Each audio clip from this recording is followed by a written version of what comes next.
and as I say, we are just starting in Myanmar and Thailand, but in Cambodia, Vietnam, and Laos, the projects have been active. So far, we have collected. I mean, we prepared the first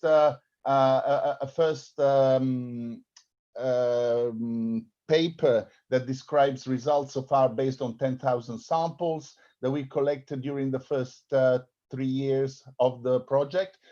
And over the next few years, we're actually applying a new interaction model whereby actually we work in order to communicate the results with local scientific partners, and some of you, some of those are in the seminars. We've seen Dr. Nguyen yesterday, Dr. Ang in Myanmar, etc. And they work directly with the control programs, both to organize the collections, but also to deliver the results.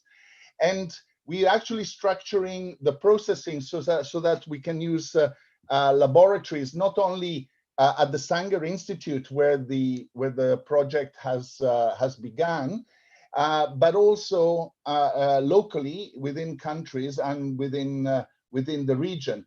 And the idea is that in order to support this effort, we have an informatics platform, cloud-based data processing platform, which then delivers the results back to the stakeholders and makes it available for dissemination channels like the WHO threats map. In order to make all this possible and large scale, we've totally simplified the collection process. And in order to collect the samples, we distribute kits to the sites, to the clinics and health centers where samples are collected, and all we require is a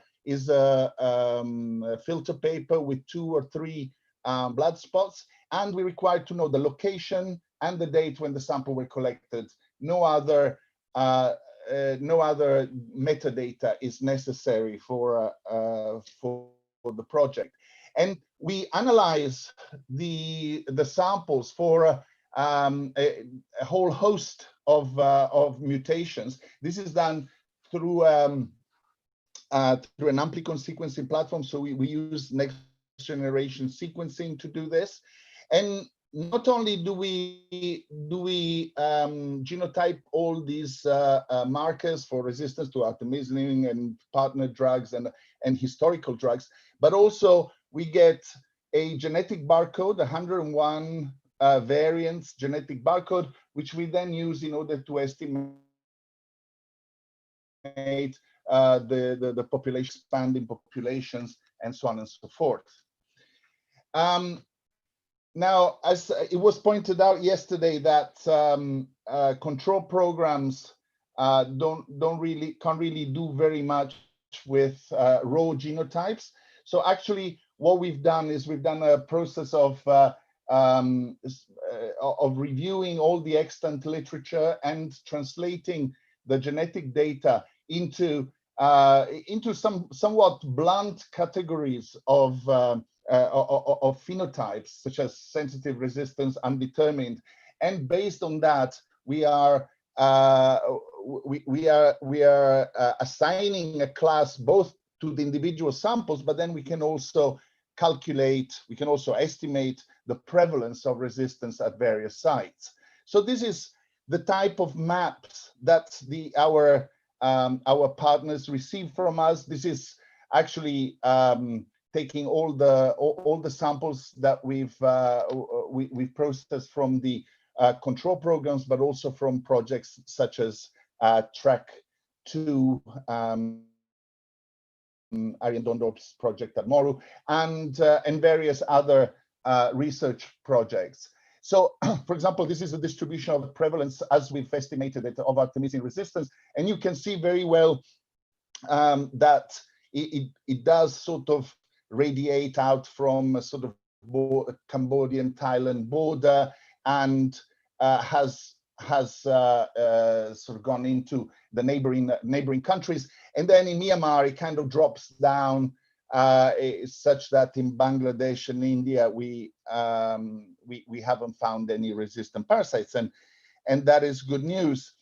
But we can, with the data that we have, we can actually drill into more interesting type of details. So for example, here we look at what mutations of Kelch13 are causing artemisinin resistance. And what we can see is that on east of Bangkok, here in Laos, Vietnam, and Cambodia, and Thailand, we actually practically only have the C580Y, which is in red here, as a drug resistance mutation, whereas on the western side we have a much wider variety of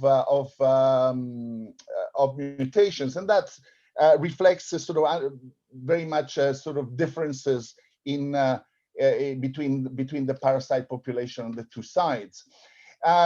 Now, the reason why we have such a strong homogeneous presence of those C580Y mutations is that many of those parasites have acquired resistance to the partner drug Primaquine, which at the time, unfortunately, was used pretty much by every country in that area except for Laos. So there has been a wild spread of these parasites, which we can see here, whereas those are completely absent on the western side of Thailand. And when we look at this data, we can actually then take a deeper look. So the data you saw beforehand was by province. This is now by district, and this is specific to Vietnam.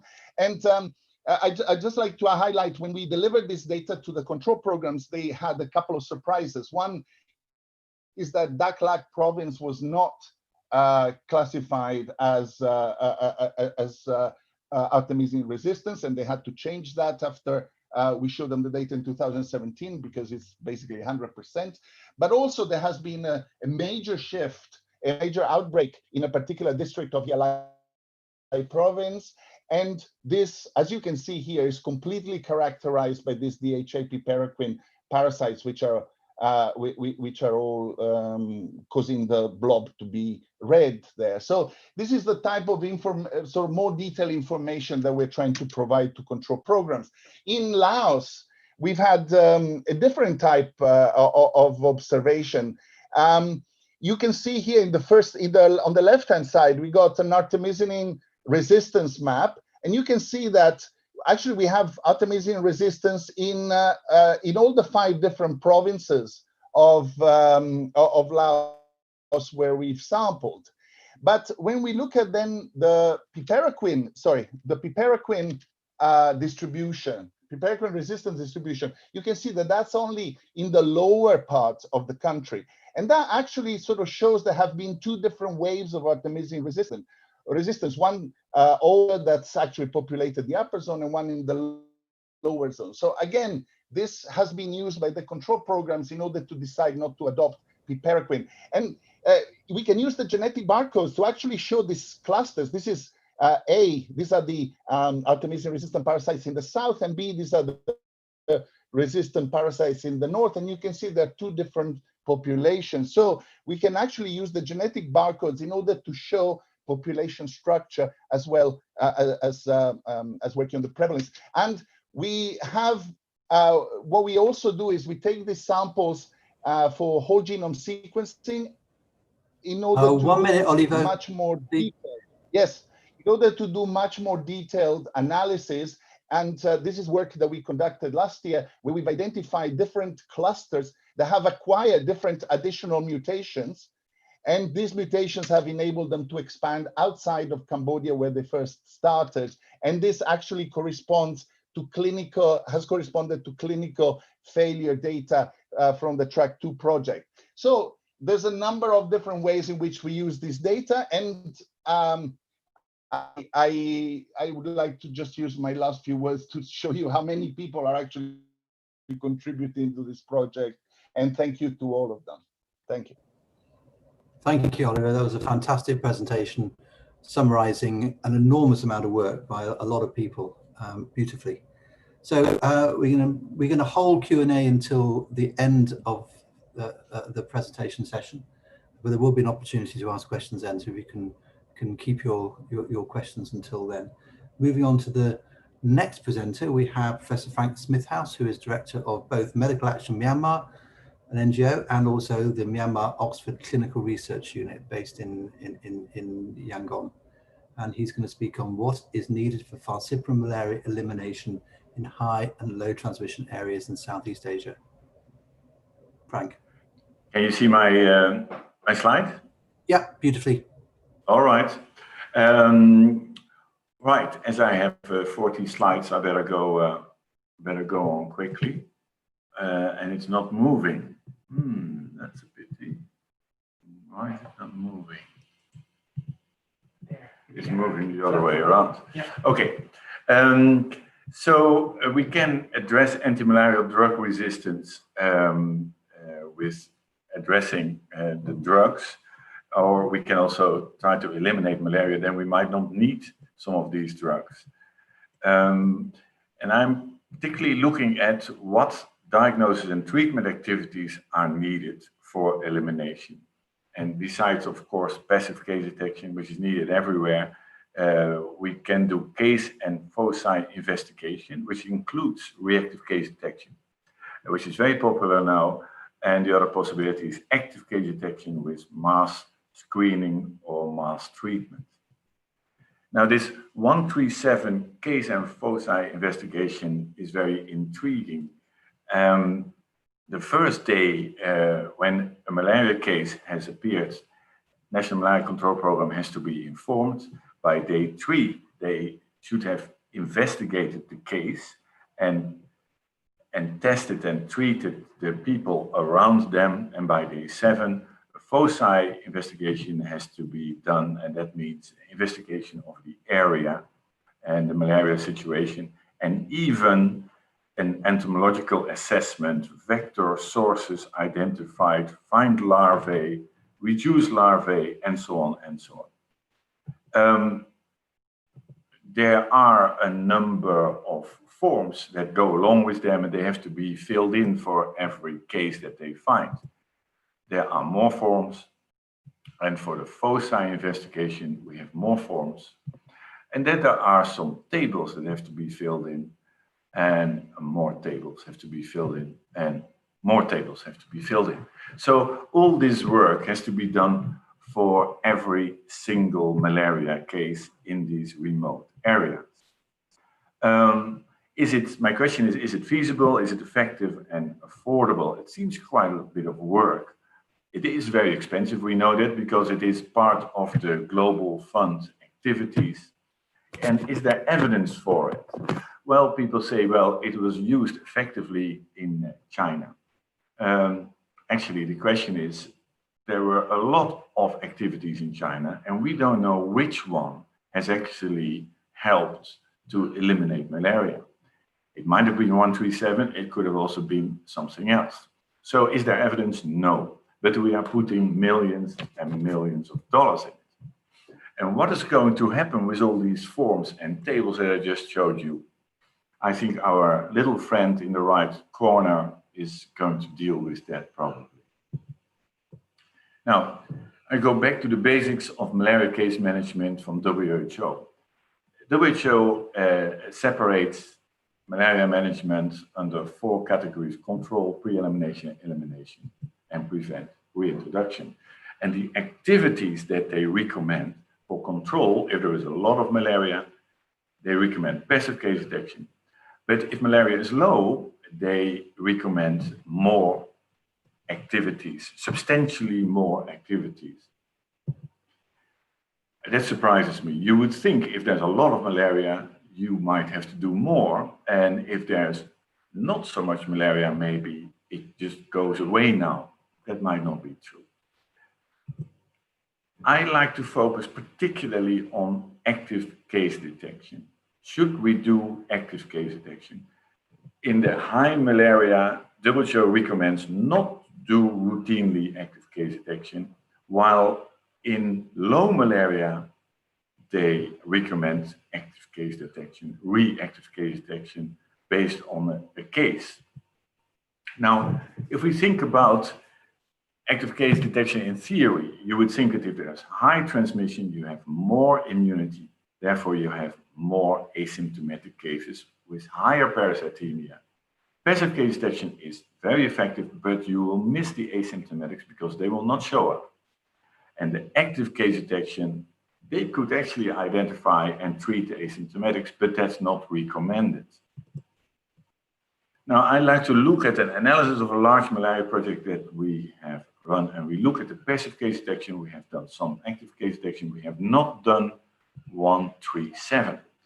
Now, the background of this project is remote and hard to reach, because that's where most malaria now is. Small populations, no health staff, only quacks. They have no rapid diagnostic test, and they have usually poor treatment. And transmission continued for many years. Medical Action Myanmar is a medical aid organization. They introduced 2,000 community health workers in the remote areas, you can see on the map on the right. They introduced rapid diagnostic tests, ACTs plus Primaquine, and it was accessible in these remote communities.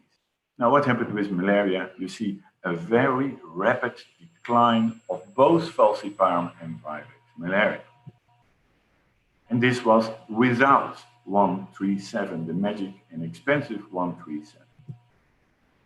Now, I look at a number of areas where we have worked and what is the difference with active case detection. This is the Mon state, where we had a number of village health workers. Every village health worker or every village is a dot. And you see on the left that there is quite a bit of malaria, but after introduction in 2011-12 of these community health workers, you see the color, which indicates the falciparum malaria, you see disappearing. And now, this was without 137. Malaria was eliminated through passive case detection. There was very little active case detection, but that had no contribution for the simple reason that it didn't detect any malaria cases. This is another area in the north of Karen state, similar story. Malaria almost disappeared. It was by passive case detection. Active case detection, we did not much, but we did some. It had no contribution, and we did not do 137. Now, this is a high endemic area where we, as you can see at the bottom, we have done more ACD, more active case detection, and we identified quite a number of falciparum malaria cases. Not in the last year, we couldn't do it because there was an armed conflict. So high endemic, passive case detection, yes, but elimination will take a very long time, because you see that still there is a lot of malaria and the decline has not been at all as spectacular as in these low endemic areas. The contribution of active case detection, well, that has to be seen. We found quite a number of PF, but we are not sure how. In summary, you see low endemic, we didn't find any cases with active case detection, but the WHO directive is do active case detection. So, eliminate malaria with the help of 137. Well, most of the activities should be done by a national malaria control program, both case and foci investigation with all the forms.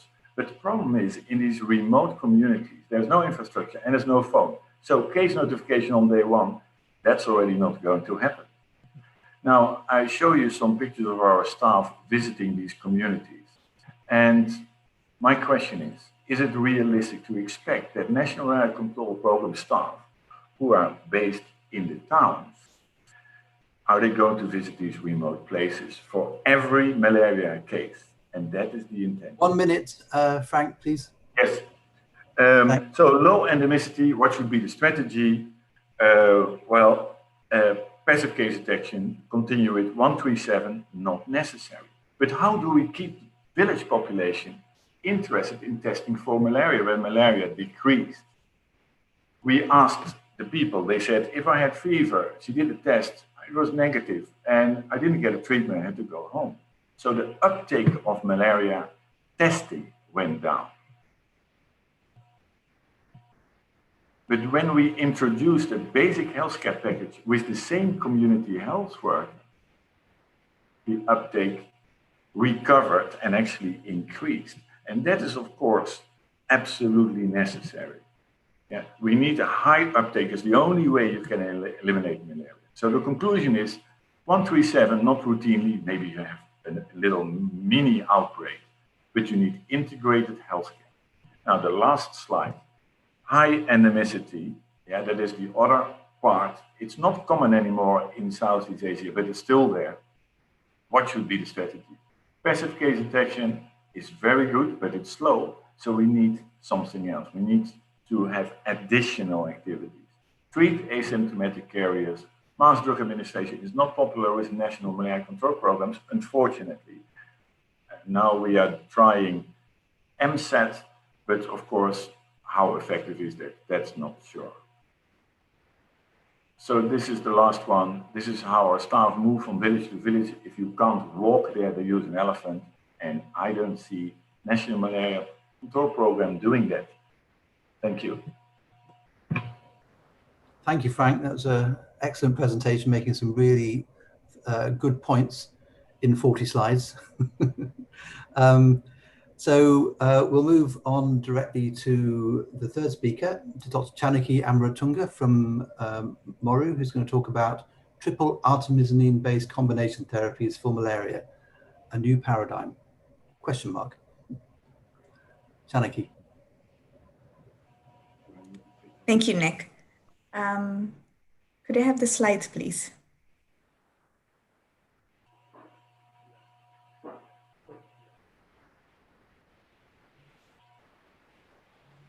All right, so thanks, Nick, and thank you to the organizers for the opportunity to talk to you about some of the work that we are doing on triple artemisinin-based combination therapies.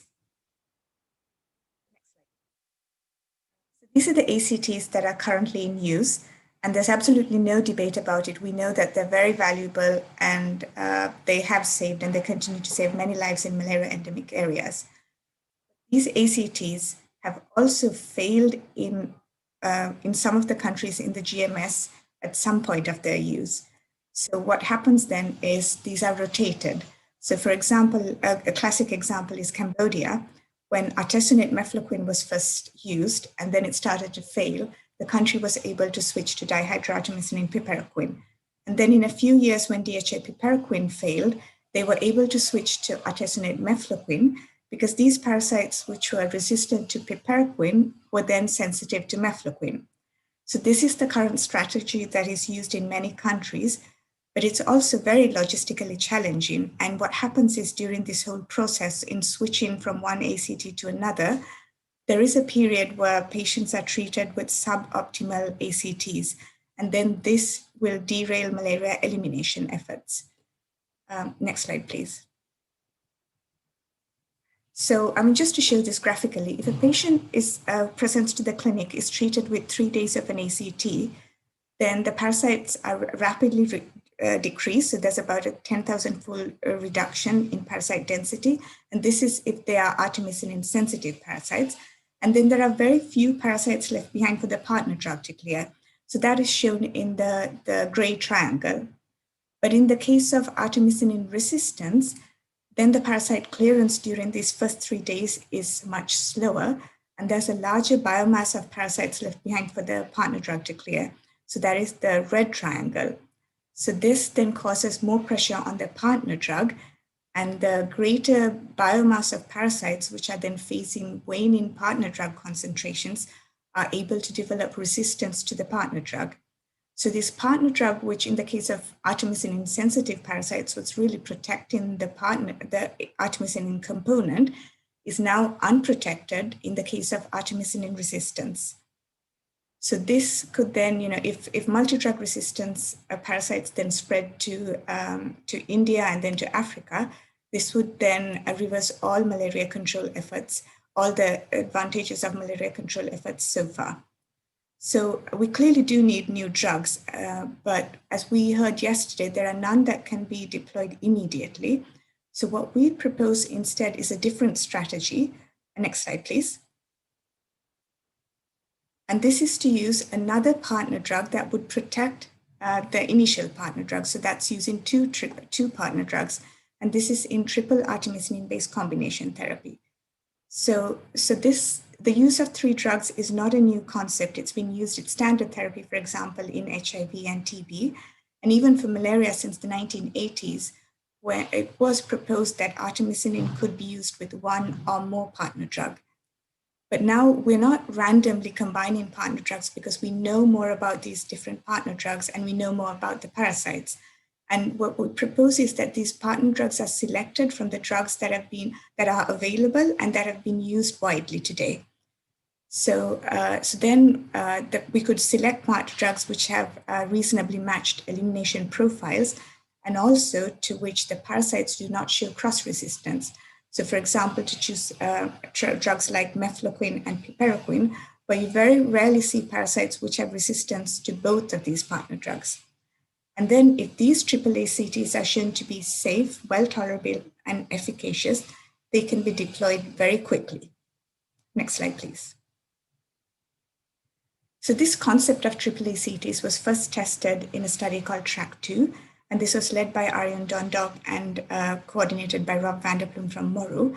And this was essentially the first study to have tested any AAA-CT for safety, tolerability, and efficacy.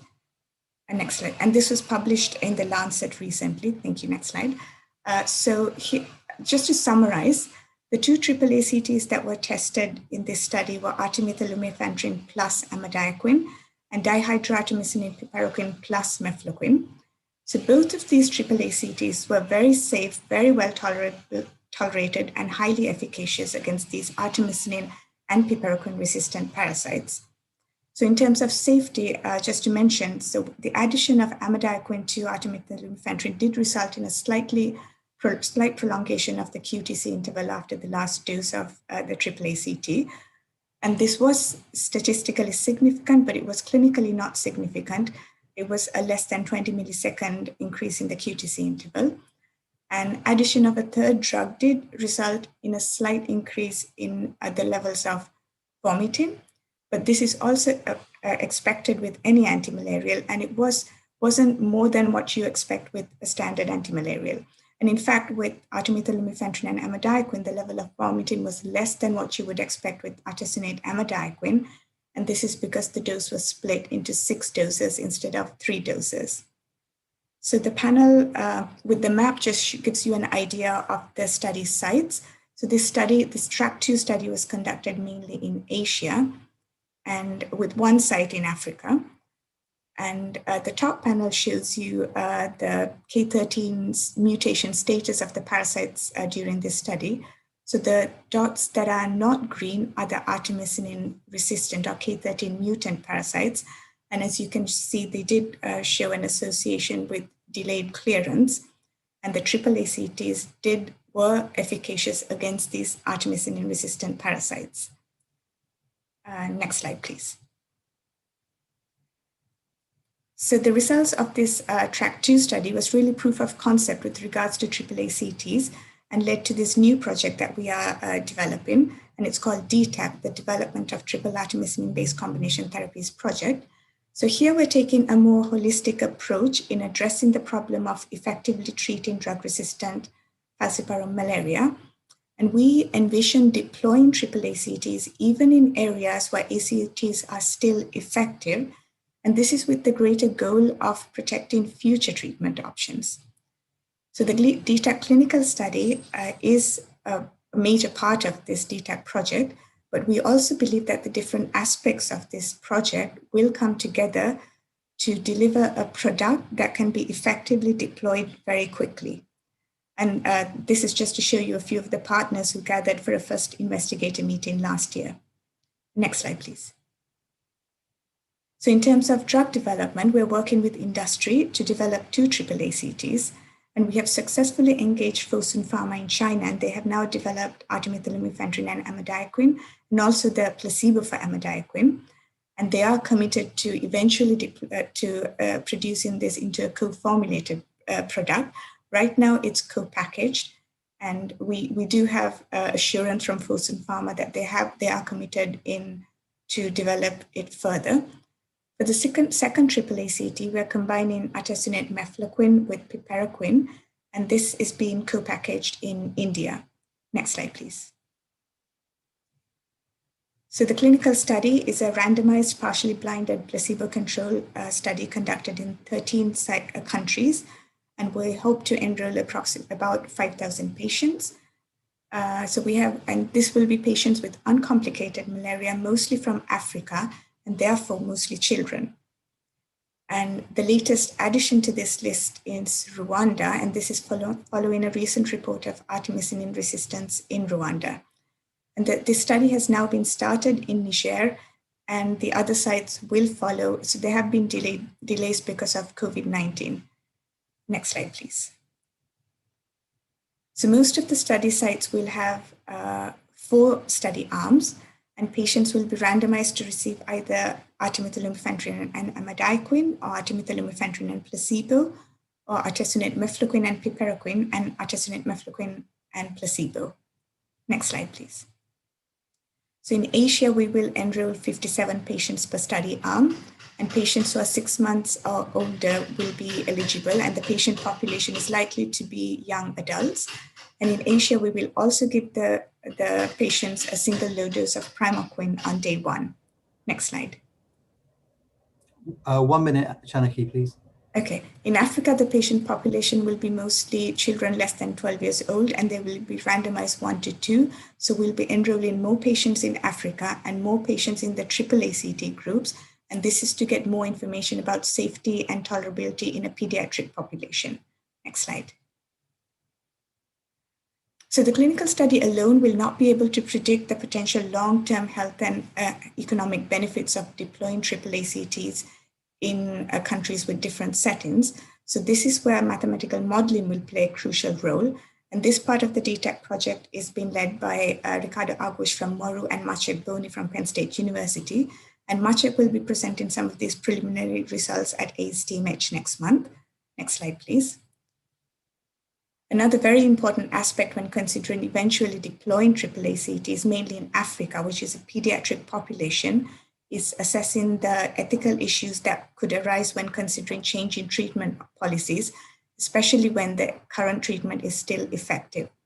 And this part of the study is led by Pek-Yong Chia at Moru and Paulina Tindana at the University of Ghana.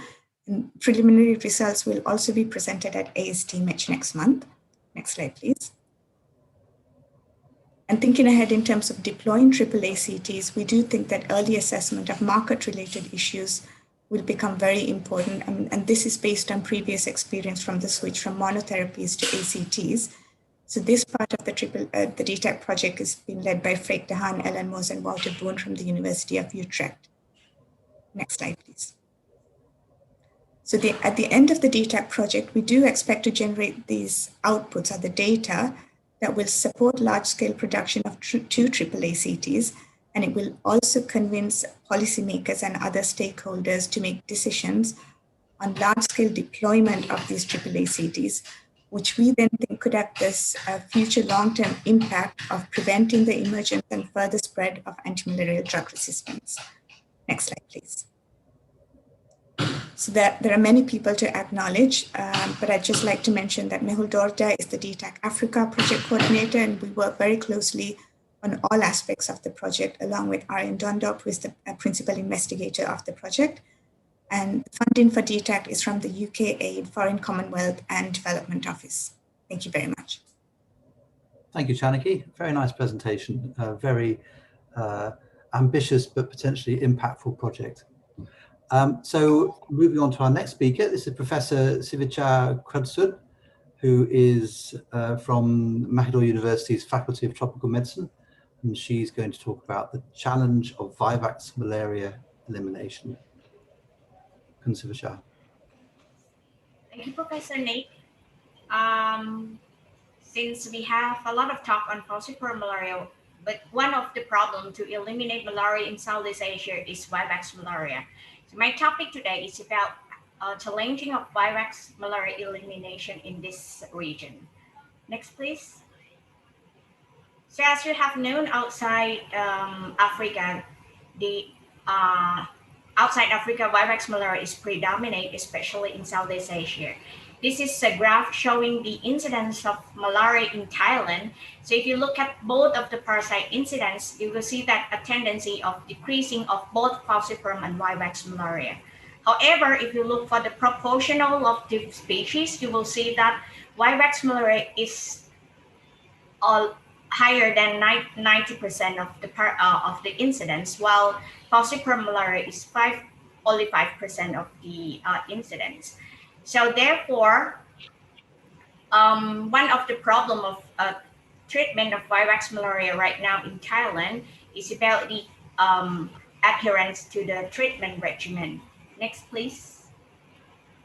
So what are those Vivax malaria treatment problems?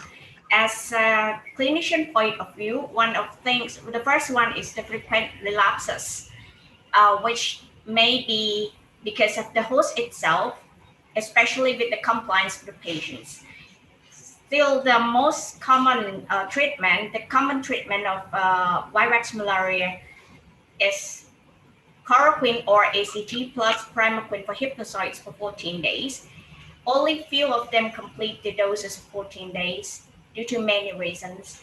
And the other one, which may causes the frequent of relapse, which caused by the host themselves, is the genetic factors of the patients, which may affected by cytochrome P 450 or CYP2D6. Another factors, which may be the drug resistance themselves, as you have seen a lot of data on Indonesia, Papua New Guinea about the chloroquine resistance of Vivax malaria, while in Thailand, we made the study for long ago, since 1995, Professor Harina Sutta already reported there might be some resistance to Primaquine. In that study, we could admit the patient for 28 days in the hospital. So therefore, if it is recurrence within 28 days, that means it is a true relapses due to Bangkok has no malaria transmission. So that study showing that the high dose Primaquine is highly effective when comparing to the usual regimen, which is 15 milligram once daily for 14 days. The efficacy of the 22.5 milligram in the year 1995 would be 7-fold higher than the 15 milligram per day for 14 days. Another reason for another problem of Vivax malaria treatment, that's maybe we need a new drugs. And right now you may see a new 8-aminoquinoline compounds, which we call tafenoquine, is now already approved by the US FDA. So with the treatment of Vivax malaria, next please. What we concern, especially in Thailand or most of the countries in Southeast Asia, is the Primaquine treatment, especially the side effect of the G6PD in G6PD deficient patient. Therefore, if you look at the G6PD status, we have to say that we have a lot of variant of G6PD within Southeast Asia. While in Thailand, we have more than 20 or 30, 20 variant in this country. And most of G6PD variant in Thailand usually belongs to class 3 of the G6PD deficiency. We did the study with the Primaquine 15 milligram per day for 14 days in the patient with normal and G6PD deficient status. And we found that all of the patients with G6PD deficient who received 15 milligram for 14 days in Thai population can tolerate the medicine, even though the hematocrit has already dropped. The lowest would be 22%, but the patient still has mild clinical manifestation of anemia. So we can continue the medicine until 14 days. But we found that after 7 days, the hematocrit rising automatically without any blood transfusion. So from this study, we also quite safe for usual Primaquine 15 milligram per day for 14 days in Thai population. While another study has already reviewed with the over 800 cases in hospital for tropical diseases in Bangkok, Thailand, and we found that approximately 6% of Vivax patients has G6PD deficient. Of course, we did only the qualitative test. That means the activities, of course, less than 30% of the activities. But we found that we prescribed Primaquine with high dose, which is 30 milligram per day for 14 days. The result shows that if you look at the picture, you will see that this is a massive hemolysis of those patients. So no one can tolerate with the high dose Primaquine that's for 30 milligram per day for 14 days. They have to stop the medicine within 1 week, and we found that the efficacy of the Primaquine is more or less the same as those who has G6PD normal. Another 8-aminoquinoline compounds which already registered by the US FDA. Possibly everybody knows that it is tafenoquine. TACT has working for this compound since the name was WR238605 since before 1996, and we had the first publication in 1996 regarding to the tafenoquine for a treatment of Plasmodium vivax malaria. We did a lot of study, including the dose ranging study. Finally, we found that 300 milligram as a single dose for a treatment of Vivax malaria can give the results of the cure rate, which more or less similar to Primaquine 15 milligram per kilogram per day for 15 milligram per day for 14 days. The cure rate when followed up for 6 months in tafenoquine group is approximately 62% versus 69% in Primaquine with 15 milligram per day for 14 days. So what's happening with tafenoquine in Southeast Asia? Thailand has already registered tafenoquine, and it's allowed to use in Thailand. Right now, the Ministry of Public Health is still working as a field trial in southern part of Thailand, and we are looking forward to the results in terms of safety of tafenoquine within a few years. Next, please. So, as I have mentioned earlier, with the problems of the clinical management of Vivax malaria, as the clinician needs would be, is there any compounds which do not have the side effect as similar to Primaquine or tafenoquine, which might cause severe hemodialysis, and of course it can cause severe adverse event, and of course if you cannot treat immediately, the patients may pass away. So we did one of the study, and we found that one compound which also belong to 8-aminoquinoline analog, which we call bulaquine or iluvaquine. This study, we have very small population, so unfortunately we cannot calculate for the cure rate or evaluate the efficacy of this kind of compound. But one thing which is very impressive as for the clinician is there is no effect on G6PD deficient patient. So we do hope that we can get this kind of compounds in the near future to avoid the G6PD deficient patient, which we also do hope that if we cannot get this new compound very soon, next step would be a very good and very easy of use or point of care for G6PD testing, especially with quantitative tests of G6PD. Next, please. Okay, this is my dream as a clinician. So if we have something which is very easily to treat the patient with the short period of the duration, especially a single dose, which might be very good for the patient, and also very less or very little side effect, that would be the end of the game of malaria elimination. Thank you.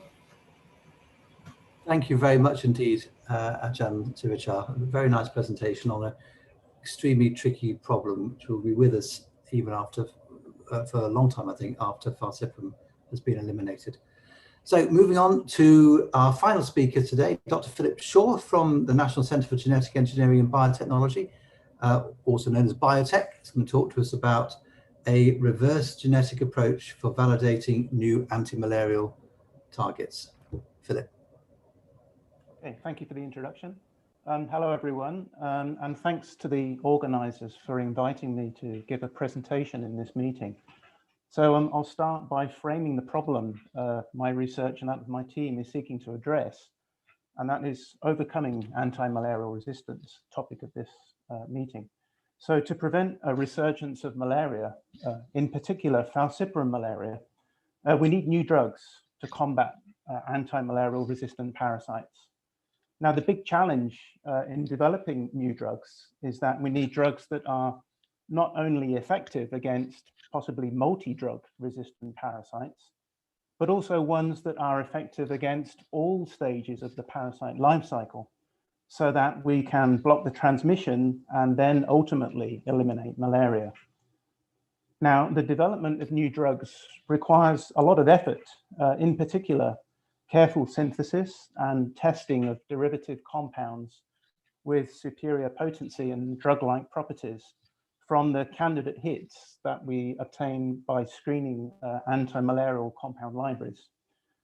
This effort could be a lot more than expected, or perhaps even wasted, if the candidate compound's mechanism of action turn out to be suboptimal or not what we want.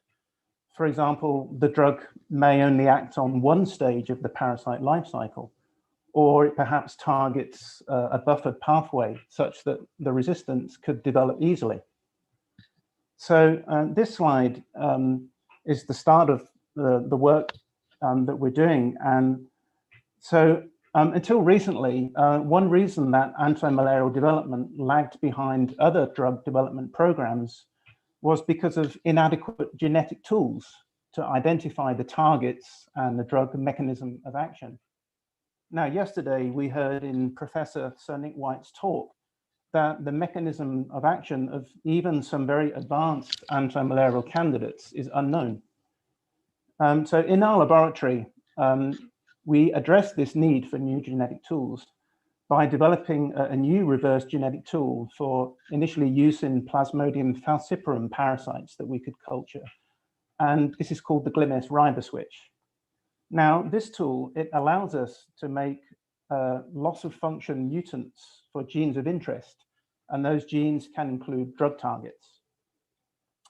So to implement the tool, what we do is we create transgenic parasites by DNA transfection. So this is why we use Plasmodium falciparum, because it's amenable to culture, but it could actually be used, and we have used for other parasites too. So to use this tool, we modify the gene of interest to make genetically modified parasites.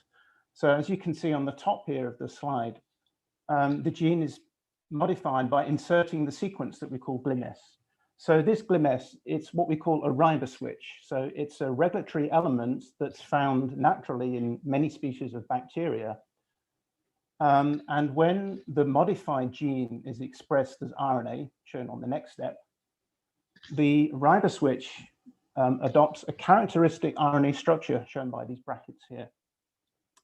Now, this riboswitch, it's inert under normal growth conditions of the parasite. So the gene can function normally, the RNA can express the protein. However, when the parasites are treated with glucosamine, which is an amino sugar, the riboswitch is activated to become a ribozyme, or a catalytic RNA, which can cleave itself at a specific position here, shown by the scissors at the bottom. So once the RNA is cleaved, it's destroyed by the parasite's RNA surveillance mechanism. And then that leads to loss of gene activity. So with this tool, we can make a loss of function mutant of even essential genes by just simply adding some glucosamine inducer to the parasite culture medium. Next slide, please. Okay, so we first demonstrated the use of the GLIMS tool by making mutants of the dihydrofolate reductase thymolate synthase, or DHFR-TS gene. So the bifunctional enzyme product of this gene is the target of antifolate drugs, including the well-known drug pyrimethamine, and P218, which is the new drug candidate compound developed by biotech in Thailand in collaboration with the Medicines for Malaria Venture, or MMV. So with main contributions shown by my colleagues here on the left in biotech, we found that the DHFR-TS mutant in the transgenic parasites that was induced by glucosamine treatment showed a defect in parasite replication. So if you look on the panel, particularly at the bottom here, where we have high concentrations of the inducer, you can see some abnormal parasites. So the swollen one here on the bottom right. And this mutant phenotype, this defect is consistent with the known functions of this enzyme. Next slide, please. Okay, so an important application of reverse genetic tools is identifying drug targets and the mechanism of action. So using our DHFR-TS conditional mutants, we confirm that antifolate drugs target DHFR-TS. So the experimental rationale that we use here is that mutants are more sensitive to antimalarials, specifically targeting the mutated gene. So we determined antimalarial potency as 50% effective concentration, or EC50 values, from dose response assays performed under normal conditions or conditional mutant conditions, i.e. when we treat the parasites with glucosamine to turn off the gene. And as you can see on the graph on the left here, the EC50 ratios, i.e. EC50 under normal compared to conditional mutant condition, this ratio is significantly greater than zeros for the antifolate drugs known to target DHFR-TS, but not other drugs with different mechanisms of action, including atovaquone and dihydroartemisinin. And in the same study, we identified two novel compounds targeting DHFR-TS from the MMV Malaria Box compound library, which has over 400 diverse compounds using the same approach as shown on the right here. Okay, next slide, please. So with the GLIMS riboswitch tool, we can identify novel targets and antimalarial compounds that target them. So in our most recent study, we created mutants of deoxyhypazine synthase, which is an enzyme in the hypuscination pathway, which is thought to be important for protein translation in the parasite. Now, the mutant is more sensitive to this compound called GC7, which is shown in the middle of the slide here, which is an analog of the DHS enzyme cofactor spermidine shown above it. And this is shown by, again, the same experimental rationale by looking at the EC50 ratio between normal versus mutant. And we can see that the EC50 ratio is significantly greater for GC7, but not other drugs with different mechanisms of action, including the antifolate pyrimethamine targets DHFR-TS. Okay, next slide, please. Okay, so from those beginnings, the GLIMS riboswitch tool has been adopted by others in the malaria community. And this slide summarizes the important discoveries that have been made using the GLIMS riboswitch tool. So on the left here is a list of genes and their essential functions that have been inferred from the GLIMS riboswitch induced mutant phenotype.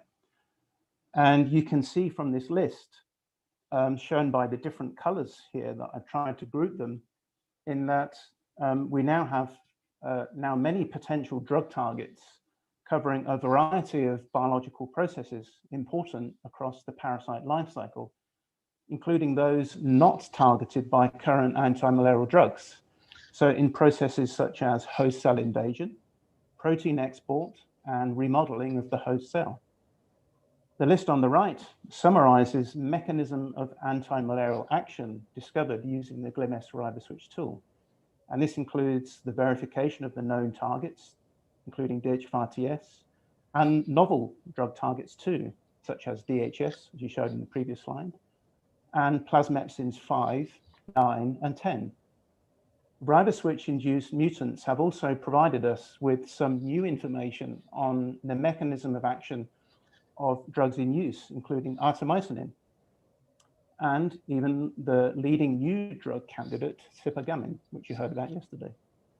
So at present, our group is working on creating new GLIMS riboswitch mutants for novel targets and developing the tool further so that it can be applied on a larger genome-wide scale to accelerate the development of new antimalarials.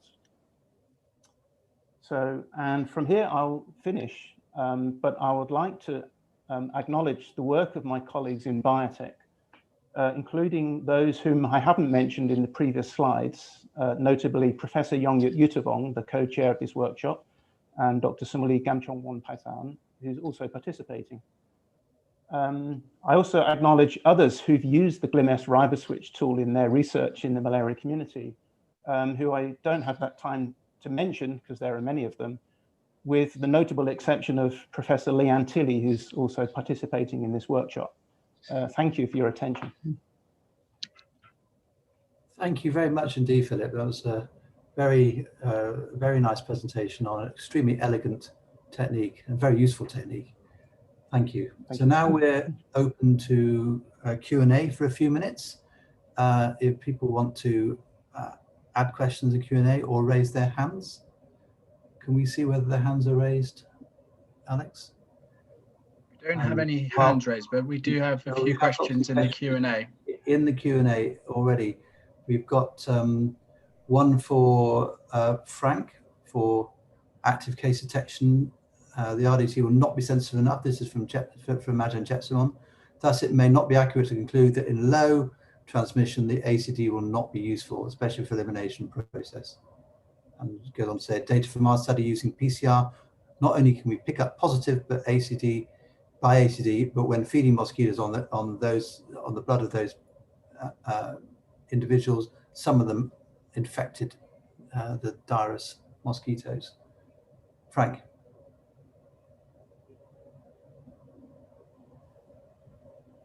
I'm sorry, you have to say that again, that question. I couldn't hear you at the beginning. Oh, sorry. It's really just active case detection. If you use ordinary RDTs, they're not sensitive enough. So maybe it's more useful to use a more sensitive method such as PCR. I completely agree with her. It's just what we are allowed. That is the limiting factor.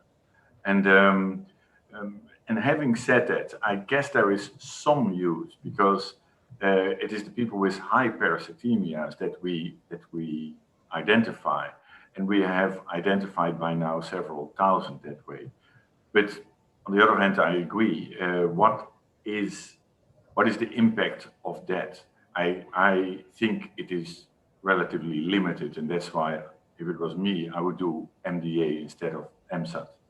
But it's all depending on what is approved. We are only allowed routine RDTs. One of the reasons is mentioned is that we otherwise would decrease immunity, which I thought was, if you eliminate malaria, is not a bad thing, because eliminated malaria means no immunity after a while. Inevitable consequence. Then we've got a question from Leanne Tilley for Olivo and Chanaki about DHA Primaquine, whether in retrospect we can conclude that it was a bad idea and maybe we should phase it out even in places where it's still currently used. Chanaki, you want to answer that? So why don't I just go ahead and start? So I think in retrospect, it does look like it's a bad idea to use it in regions where there is artemisinin resistance. In regions where there is no artemisinin resistance, I think it can be still used, but with careful vigilance. But it does look like in the case of artemisinin resistance, parasites then very quickly can become piperacin resistant as well. But I wouldn't say that it has to be phased out completely, because we really don't have that many partner drugs. So we have to try to preserve all the partner drugs that we have and try to, one way of preserving it, as I mentioned, is to combine it with another partner drug. Yeah, so, well, first of all, it is used in a lot of African countries, right, now. And I think we have to qualify what we mean by was a very bad idea, because and I, to be honest, I cannot comment on whether it was the sort of biological properties of it with gametocytes, etc., that caused the demise. But I think there was, a really major problem was lack of good information on the spread of the HA piperacin to the control programs. I'll give you an example. I mean, in the DVBD in Thailand decided to switch to the HA piperacin based on their belief that the parasites were resistant to mefloquine instead, which came from the Thai-Burmese border. But on the Thai-Cambodian border, it made the situation worse. But I think they didn't have very good information about how different the two populations were. So I think, timely surveillance and timely decision-making will make very big difference with respect to protecting these drugs. I don't think we should face. Sorry? So continued use, but with careful surveillance. Right. Yeah, and maybe adding a second partner drug. Yeah. Yeah. They're all strategies for protecting the drugs, really. Yeah. Yes, absolutely. Okay, well, I want to thank all the speakers for their great talks, and also for answering some of the other questions that came up in the Q&A, which are answered on the Q&A chat function. People can go and look at those answers if they want. So now we're going to move on to the next session, which is the breakout group presentations and group discussion. I'll hand over to my co-chair, Professor Yongit Yutavong. Professor Yongit. Thank you, Nick. For the next an hour and 20 minutes, we will talk about the group presentations yesterday in group discussion. And as you know, there are three groups, one on resistance research chaired by Dr. Malika and Ong Pie Phyo, and ways to address resistance chaired by Dr. Shanaki, and operational challenges chaired by Dr. Tanat and Srivicha. So each group will have 10 minutes and with 5 minutes for clarifications in case of questions and so on. So I would start without further ado with Malika or Dr. Ong on resistance research. Please.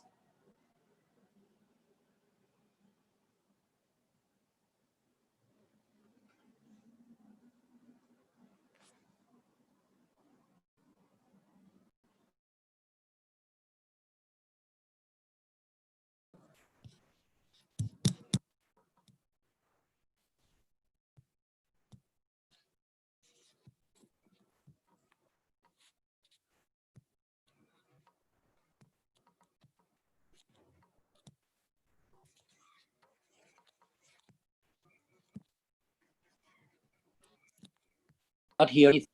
Is it everyone? You might be on mute, Malika, or if you're starting.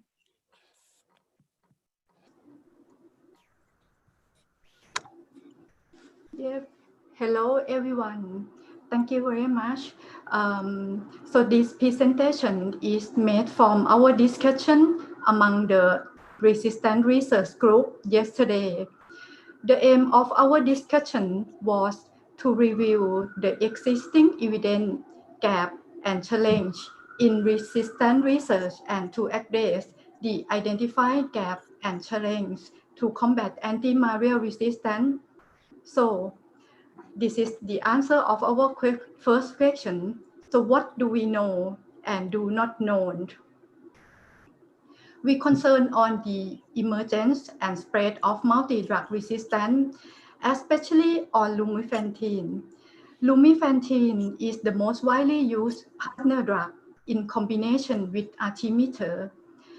It is still effective for treatment of multi-drug resistance in malaria in the greater Mekong subregions. But our recent study in northern Cambodia show a worrying treatment failure of more than 50% failure rate, and this may suggest the beginning of resistance.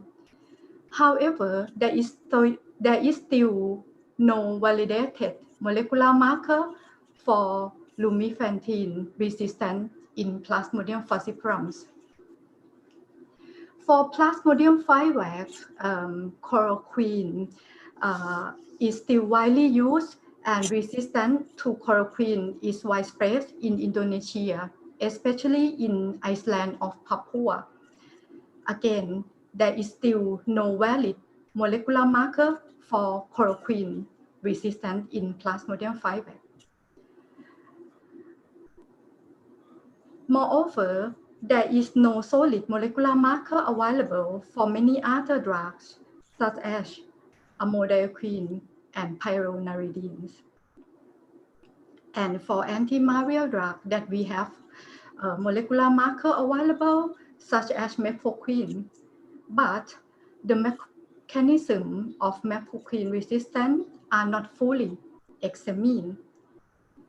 As WHO recommended for therapeutic efficacy study or TES, TES has some limitation to detect the efficacy of combined drug regimen because it's hard to distinguish which component of the combination is failing.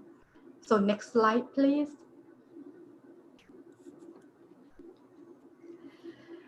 So we have already touched on barrier and gap. This slide summarizes listed of barrier gap in resistant research, and they are. So we need more solid resistant molecular marker of partner drug in Plasmodium falciparum, and also, of course, we need molecular marker for chloroquine resistant in Plasmodium vivax. In the group, we agree that the importance of geographic coverage, the data of geographic coverage are essential because we lack some of the data in some location. And we also need a wider geographical agenda. To standardize the protocol of phenotypic assessment or in vitro drug susceptibility, this is also needed to confirm efficacy against the partner drug. TES or therapeutic efficacy study may not able to identify early sign of drug resistance. So therefore, to update the protocol and deploy on hotspot area for clinical confirmation of emerging resistance is also needed. Of course, inclusion of study of multi-drug resistance in Plasmodium vivax and other species and better method to classify recurrence in Plasmodium vivax are also important. So next slide, please. So how genetic surveillance could be useful? Genetic surveillance are very useful to confirm the resistance and guide the policymaker because they can distinguish resistance to artemisinin or partner drug. Once we have genetic molecular marker available, genetic analysis and in vitro allow earlier identification of resistance. And in order to provide the molecular resistance marker to the policymaker, translational information of genetic data is needed. Next slide, please, and hand over to Dr. Ong. Thank you. Thank you, Malika. Yep. Another point we have addressed in the yesterday breakout session is what should be the research priorities currently existing at the national and the regional level. And all the contributors agree that we need broader strategy to cover across all the geographic areas. And the research need to be closely collaborate with the national malaria control programs in timely manner, and that should benefit to the national malaria control program. And early detection of the resistance and the indicators should be the key research focus. And all the members of the group discussion agree that the capacity building for the host countries, balancing the cost effectiveness is also important. And another good point in the discussion is that we also need to share the isolates, especially for the Plasmodium falciparum, because of the paucity of the Plasmodium falciparum cases in the Greater Mekong sub-region. For instance, in Cambodia, it took almost 7 years to complete the sample collection to get the meaningful data. Next slide, please. And another point we have discussed in the breakout session is what evidence should guide the decision maker and how the genetic surveillance should add the value for the clinical study. So in the group discussions, all the contributors agree that the policy of the decision maker needs evidence from the clinical trial, the solid evidence from the clinical trial with the confirmation of the resistance molecular markers. And at the same time, in vitro data, as well as the pharmacokinetic data are also added value. Next slide, please. And another point in the breakout group discussion is how to communicate or how to talk effectively with the policymakers in a timely way. So in the discussion, the majority of the participants, they suggested that the policymakers, especially the NMCP, should be included in the research as well as the program of the surveillance. And we should avoid overcomplicating them with the technical data. For instance, if you look at the simple map of traffic light maps Olivo had shown in the previous presentations, this is a good example to simplify the data. And with accurate and simple data, it can simply show and inform the problem of the drug resistance in the region. And another point we have found out is that the modeling data should be useful to convince the policymakers in terms of cost effectiveness. And we could also feed the National Malaria Control Program, not only at the national, but also at the subnational and province level as well. Next slide, please. So to put it in the nutshell, the yesterday breakout group of the resistant research, the overarching recommendations are to collaborate with all the levels of the stakeholder and communicate simply and in a timely manner, and provide the genetic data with very simple language. And at the same time, we should put the sense of urgency, especially in terms of the drug-resistant falciparum malaria, especially in the Greater Mekong region. And the scientists should work very closely with the policymakers in a cohesive approach. Next slide, please. Yeah. And at the end, all the group contributors agree that the research priorities and actions is to expand the geographic coverage of the genetic surveillance as well as monitoring the drug resistance, not only in the Greater Mekong sub-region, but also outside the Greater Mekong region. And to collaborate very closely with the NMCP in timely and actionable research so that they can respond very quickly to the spread of the resistance. And the last thing is to focus also on the capacity buildings at the same time, balancing with the cost effectiveness issue. So that's the end. And I would like to thank the contributors of the yesterday breakout group. And please feel free to add if we miss some point. Thank you very much. Thank you very much. I attended this session yesterday, and you both made a very good summary of what happened yesterday. Thank you. So we have a couple of minutes for discussion and clarifications. Would anyone like to raise some issues?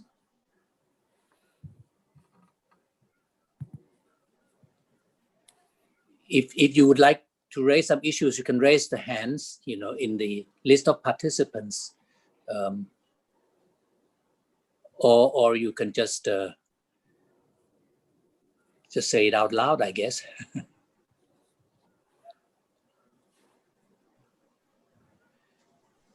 If you would like to speak, yeah, use the rate. Oh, yeah, we got Rick Price, so I'll allow him to talk. Dangerous to allow me to talk. That was a great overview from Malika and On, so thank you very much. And it was a great discussion yesterday. I must confess, the only thing which I'm a little bit uncertain about, cost is always important, and cost effectiveness is something that we always talk about with interventions. But one of the problems we got with drug resistance is this delay. There's almost a hidden evolution that's happening that may not impact upon metrics, immediate metrics. So, if you are to do a cost effectiveness, how do you achieve that in a short period of time without the modeling to just say what would happen over a prolonged period of time? So if it is, so I'm not explaining that very clearly, but I'm worried that a cost effectiveness which is focused on the normal way we do this may miss the long-term implications and threat that are going to come over a prolonged period of time, which will have to come with modeling.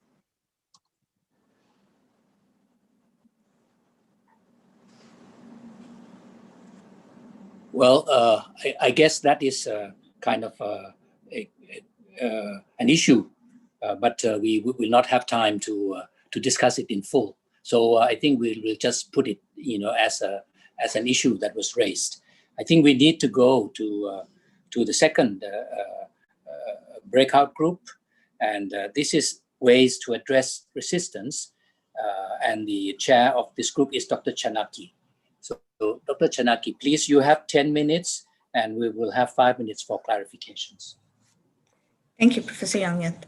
So first of all, I'd like to thank all the participants of this breakout group. I couldn't thank you yesterday because we really used the time and had only 10 seconds to spare. So thank you everyone for all your contributions and for sharing your expertise and experience. Next slide, please. So one of the first questions that we asked was, what is the current state of drug therapy and development in your country, region, and globally? So for this, really the answers came from Novartis, because that is where the drug development is happening. So CAF 156 was presented as a candidate that is in a phase 2B study to determine dosing. And that is being done in Africa, and it's been done, and several studies are being done in Africa in combination with lumefantrine. So then there were questions about this, about doing these studies in Africa where there is immunity, and therefore would we get the right dosing?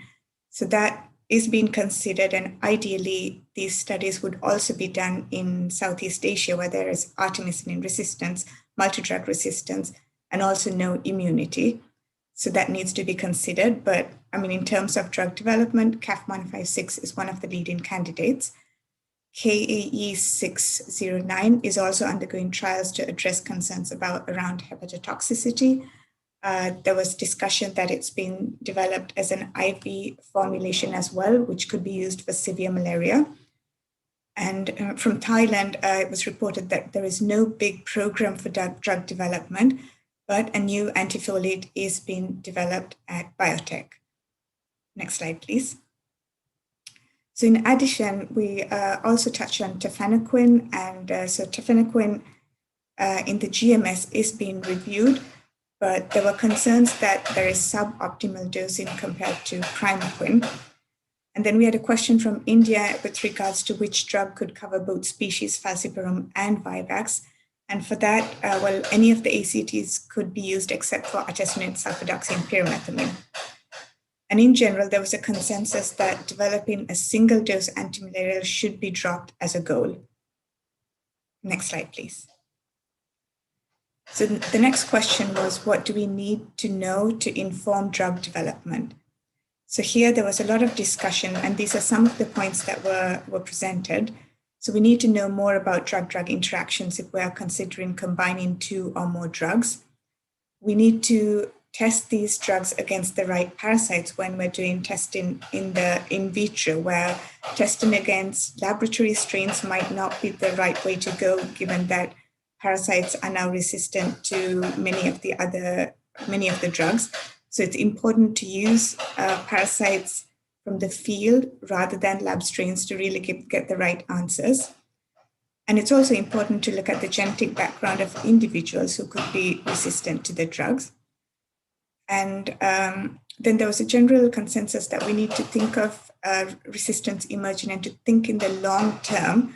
So there should be more modeling to understand the evolution of drug resistance. But then this also comes with several caveats, because modeling itself needs to be done very carefully, knowing that evolution, to model evolution is also very difficult. And there was a general consensus that we need to develop forums to collaborate and discuss where the long-term need will be. Next slide, please. So as I mentioned before, modeling is very important, but then we need to be very careful and know the limits and sensitivities of individual data models, and be very careful in interpreting the results of these models. And especially when you think of modeling evolution, evolution itself is unpredictable. So, and it's not really easy to understand what's going on in the whole genome of the parasite. And it could be a mix of mutations that lead to a certain phenotypes, and then focusing on only one marker could actually be misleading. So lots of aspects to consider when doing these modeling studies, which are important, but we need to do them very carefully. And there was a general agreement that we do need more bedside research, but that's also becoming increasingly challenging, given that there is less malaria in Southeast Asia. And but still much of the bedside research needs to be done in these regions, and doing the research in Africa and then interpreting it for Asia is not will not be the best way to go in most cases. And much more research needs to be done on the mechanisms of resistance if we are to develop new drugs. And it doesn't help that there are no good non-human primate models. Next slide, please. So in terms of the evidence that is needed to implement new interventions, I think everybody agreed that what we need to know first is that the drugs work. So efficacy is very, very important. And then a lot of data on safety and tolerability. Next slide, please. So the next question was, how do we best evaluate and ensure efficacy to maintain the lifespan of the drugs and to maintain effectiveness of the newly developed drugs? So here it was, everybody agreed that it's very important to ensure that there's correct usage. And for that, there were several suggestions of using digital platforms for this. But then it's not possible, even though there is a good digital presence in most of these countries now. The patients are in very rural areas, and then to depend on a digital platform to ensure correct usage might not be the correct way. So then what's more important, what we felt was that we need to educate the communities on why they should be more compliant and use the drugs according to instructions. And for this, we agreed that co-formulated drugs will have definitely more easier compliance, particularly in these rural areas. And another suggestion was to focus on these small groups of people with high parasitemia who could be asymptomatic, but who need to be identified and treated with an optimized drug regimen, because those are the individuals who present with parasites who then develop resistance to the drugs. And of course, we need to consider the cost of drugs and understand that. And so from the drug development, the message we got was that the drugs are not being developed for profit, but they are not being developed at a loss as well. So there is a careful balance which needs to be maintained. And next slide, please. And last, we discussed the challenges of mass drug administration. So here we were lucky to have we had experience from the Thai-Myanmar border. So the key piece of information we received was that a mass drug administration needs to be considered only if you have done good public engagement and if you have gained the trust of the community, because without that, it will fail, and it's very difficult to do. And to just go ahead and do it just by going and talking to a few people in the village will not work. So there has to be very, very good public engagement, and you must have the trust of the community, and the need to do MDA must come from the country. So it needs to be done in the context of early diagnosis and treatment, and it should be targeted. So first identify which areas would you target. And then, as I mentioned, engagement is key. And the choice of drugs needs to be carefully considered as well. For example, in Cambodia, if the current treatment is artemisinin mefloquine, then and that you cannot use DHA piperacin because there's piperacin resistance, then what drug would you use for MDA was a question that was posed. And here we think artemethyl lumefantrine would not be ideal because of the short half-life of lumefantrine. And in that case, would it be artesunate pyronaridine? So these are some of the questions that came up. And I think that's it from our group. Thank you very much. Thank you very much. You accomplished a lot in the just a short time. We have about 5 minutes for clarifications and questions. Would anyone like to raise? You could do it either in chat or just raise the hands in the participants.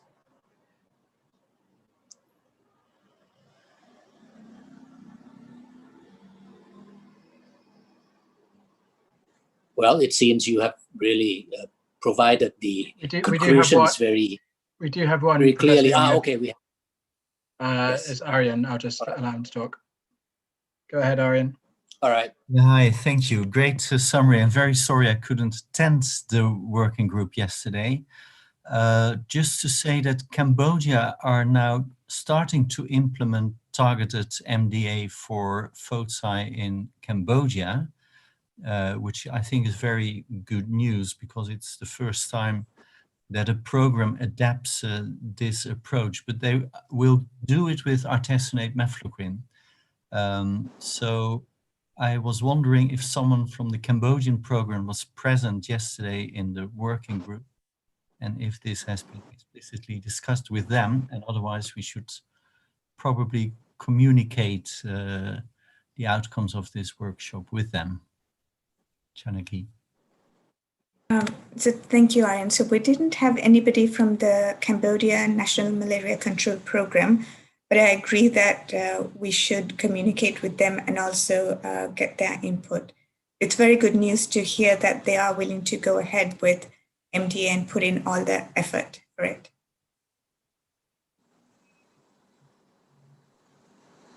Leanne Tilley has her hand raised.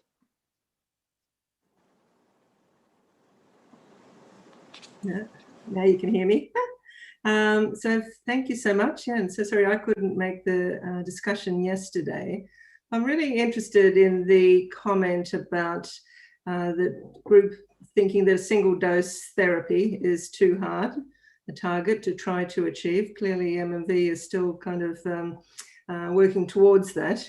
But I was wondering if you could just expand a little bit on why you think, what are the disadvantages of going with persisting with single dose treatments?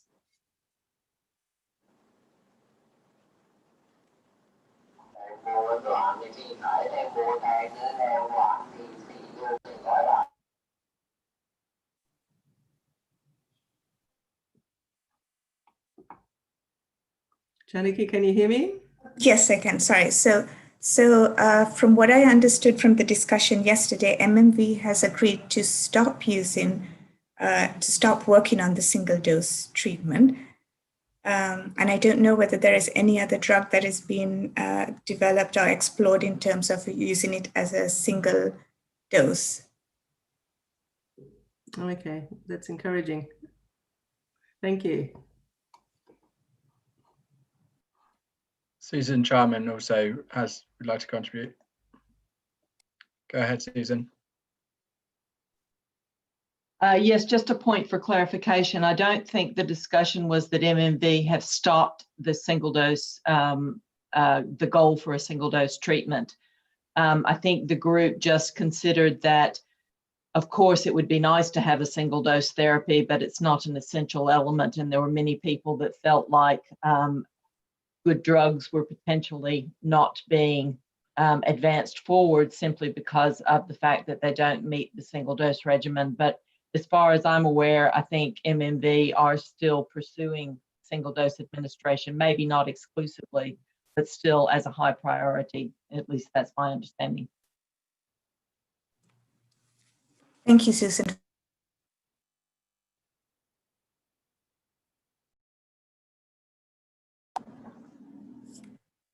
Are there any more questions? Thank you for please? the clarification, Susan.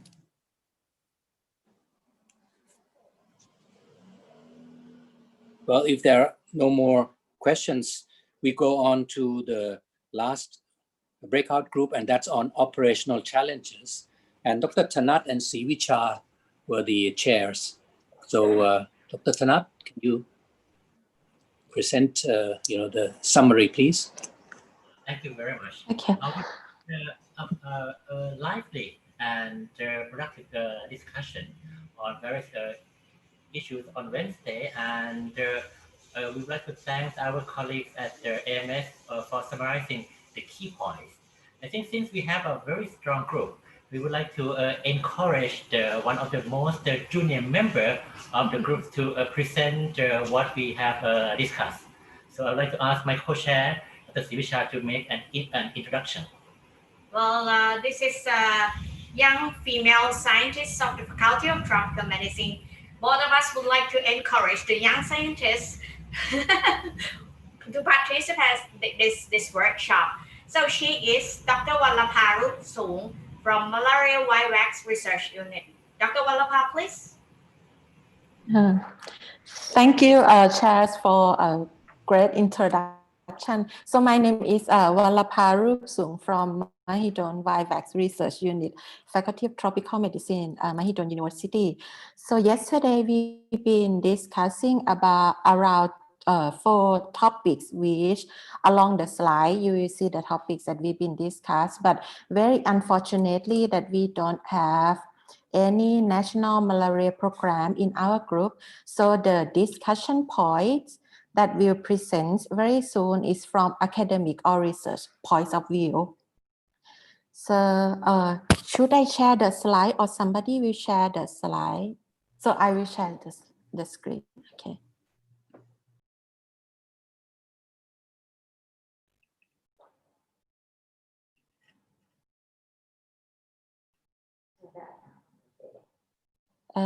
Anyone see the slide? Yep, it's just coming up now. Yep, you can see it. Okay. Okay. So the first question was around the impact of the COVID-19 pandemic to the strategy to combat malaria drug resistance and malaria elimination efforts in the countries. The first thing that come up from the group is the supply chain issues, especially the supply that related to the malaria control. For example, there's an example from Singapore that usually produce the insecticide bed nets, and there's some delay on the production, and the cost is more due to the unavailability and the cost of the shipping. And more towards the elimination program, that in most of the country that there were the lockdown in which there is restricted movement of the people. Even though we don't see very much a spread on the malaria since the people don't move, but we observe that there's the relocation or redeployment of the malaria control staffs to help with the COVID, and also the health facilities in the areas has to help with the COVID-19 management. And with the field study, a lot of study has been put on hold, especially for the operational study that need to be conducted in the field. There were less strengthened on the 137 policy and IRS since the malaria staff cannot get into the areas to do their work. And also there is the increase in the use of traditional healers or medicine or herbs in the, which is non-recommended treatments in some of the countries, which may have some impact on the transmission of the parasites, as well as for some species, delayed treatment is a big impact for the transmission. And also the concern about the risk of co-infection as the COVID-19 symptoms and malaria symptoms. The first screening is the fever, which is similar, so there's aware of the co-infection as well. And those seems to be the dark sides, but on the bright side of the COVID-19, in some areas, we see the participation from the village health worker or primary health care in the area, that they form the network and help the national malaria program to sustain or manage malaria cases in their area, which is pretty successful in terms of sustain the cases. I give this as an example, since we work in the south of Thailand and we see a very strong network of the healthcare provider in the areas and participation from the villagers. And the second question is that what the policy of funding barriers that challenge and challenges that exist locally, nationally, and regionally to tackling the problems. In terms of the financial issues, academic research seem to be okay in terms of the secure of the funding, since most of the project is pre-funded and for multiple years. But the impact on national control program may be more pronounced since the budget is come on mostly yearly basis. So they need to prioritize their activities. And the budget are often not consistent and liable to change. And some of the issue with the blood samples are collected already. Since the budget was cut, there are some issue on the delay of the data, and there is no update on the data that may need in the timely manner. In terms of geographical issues, there's disparities across the country borders that impact on the standardizing the system and services and accurate of the prevalence. In contrast, in resources and system between large cities and rural areas, and some migrants may be reluctant to seek treatment from the facilities that provided by the government. In some of the country, migrant workers or illegally seem to have some issues. There's some voices from Myanmar. If I remember correctly, the group can add more comments later. That for the migrants, sometimes they are reluctant to go to the public or government healthcare provider because they thought that they might go to prison if the government staff know that they are come to the country illegally. But in some countries, for example, Thailand, I give Thailand a lot of examples because I work mostly in Thailand. Other members can add later. So in Thailand, especially the place that we're working on, they have the very good system whenever they have the migrants, either illegally or legally, that come to the area. The first thing that they will do, which they get some help from the village health worker as well, is that they go and check for malaria first because they got a lot of experience of the exogenous malaria that people came with the malaria, asymptomatic malaria, and then spread the disease in the area. So they're aware of that. So once they have the newcomers or migrant worker came to the areas, they first check for malaria. And if they found parasites, they treat with the provided antimalarial drug. All services are for free. And whenever they have the fevers, they can freely go to the village health worker to get a diagnosis and treatment. That might help if other countries would like to adapt this policy, but again, need a lot of participation from the local community health provider.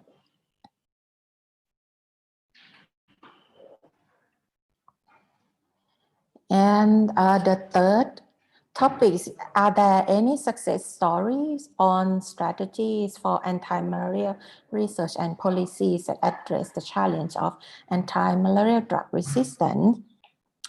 I think in most of the system called Malaria Post that create the local level for malaria diagnosis and provide the treatment. And some private sector that also help with the national malaria program to control and to manage the malaria cases in the area. But the COVID-19 has also brought, excuse me, about the increase in the digital infrastructure, which can now be optimized for malaria as well. And the move from vertical approach to horizontal or integrated approach within healthcare networks to maintain relevance of the malaria case management, very success in some of the areas. And the government funding treatment has led to an uptake in people willing to seek treatment. This is also the example of Thailand, since we treat and provide the medication for malaria for free. And one of the success story that I would like to also give an example is in Thailand, in the south, they have the community malaria staff. They create the model. It's called Bajok model. It's also on YouTube. If you guys interested, you can look more. So it's the network, collaboration network between the National Malaria Program in the local National Malaria Program, village health workers, and also primary health provider in that area. They form the network and then go to the village to teach and educate people to concern more about malaria, to protect themselves from malaria and what to do if they get fever, something like that. It seemed to be common, but it took a few years for them to get trust from the community. But once they get trust from the community, once the community participate, they could reduce the transmission, the prevalent, the malaria cases, almost 80% in a few years.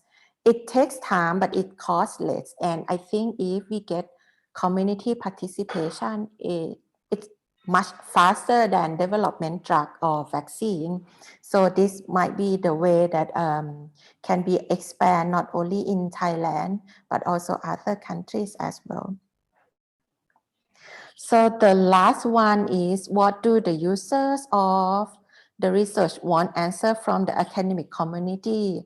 So again, since we don't have a national malaria program that we thought that they might want from us. So the first one is that what would be the best way to utilize new digital platforms to best treat and prevent malaria? As for some species, for example, the Vivax that you need 14 days Primaquine treatment, how can you implement that to help with the compliance or even the transmission or the movement of the people, how we can implement effectively to use a digital platform for helping on these issues and other that any people could think of.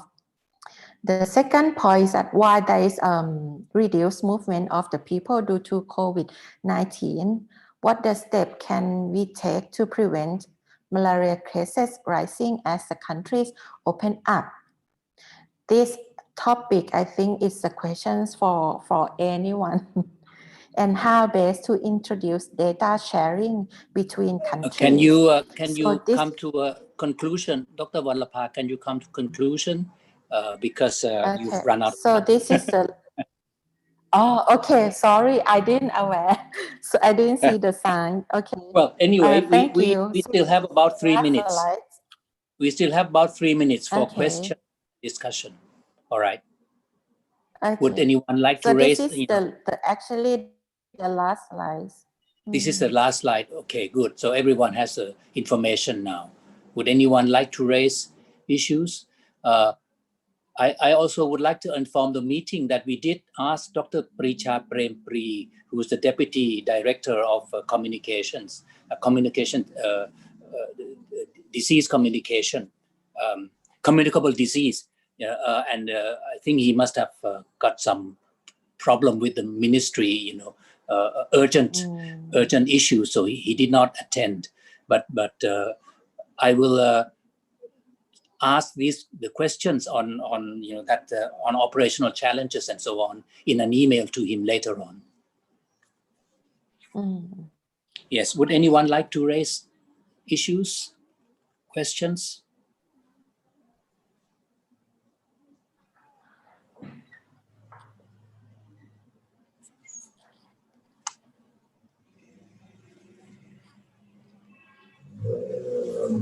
Well, if not, then we go on to, thank you very much, Dr. Wallapa, very, very good presentations. I think you've done very well. We have the next 35 minutes for group discussion, and I'd like to consult you because yesterday Alex raised a possibility of having polling, on some issues, and I just note that in our group discussion in the literature, we have some 4 actions that could be could be made, and also I guess people can raise other actions also. But these 4 actions,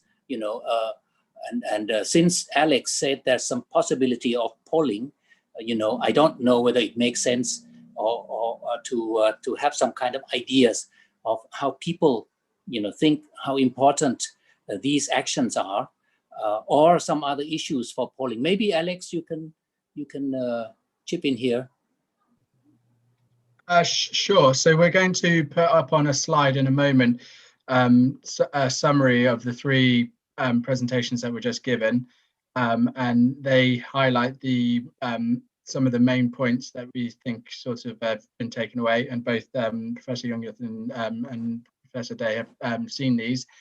And then we have also set, so if we could get that slide up, please. And then we also have a poll set up along the bottom.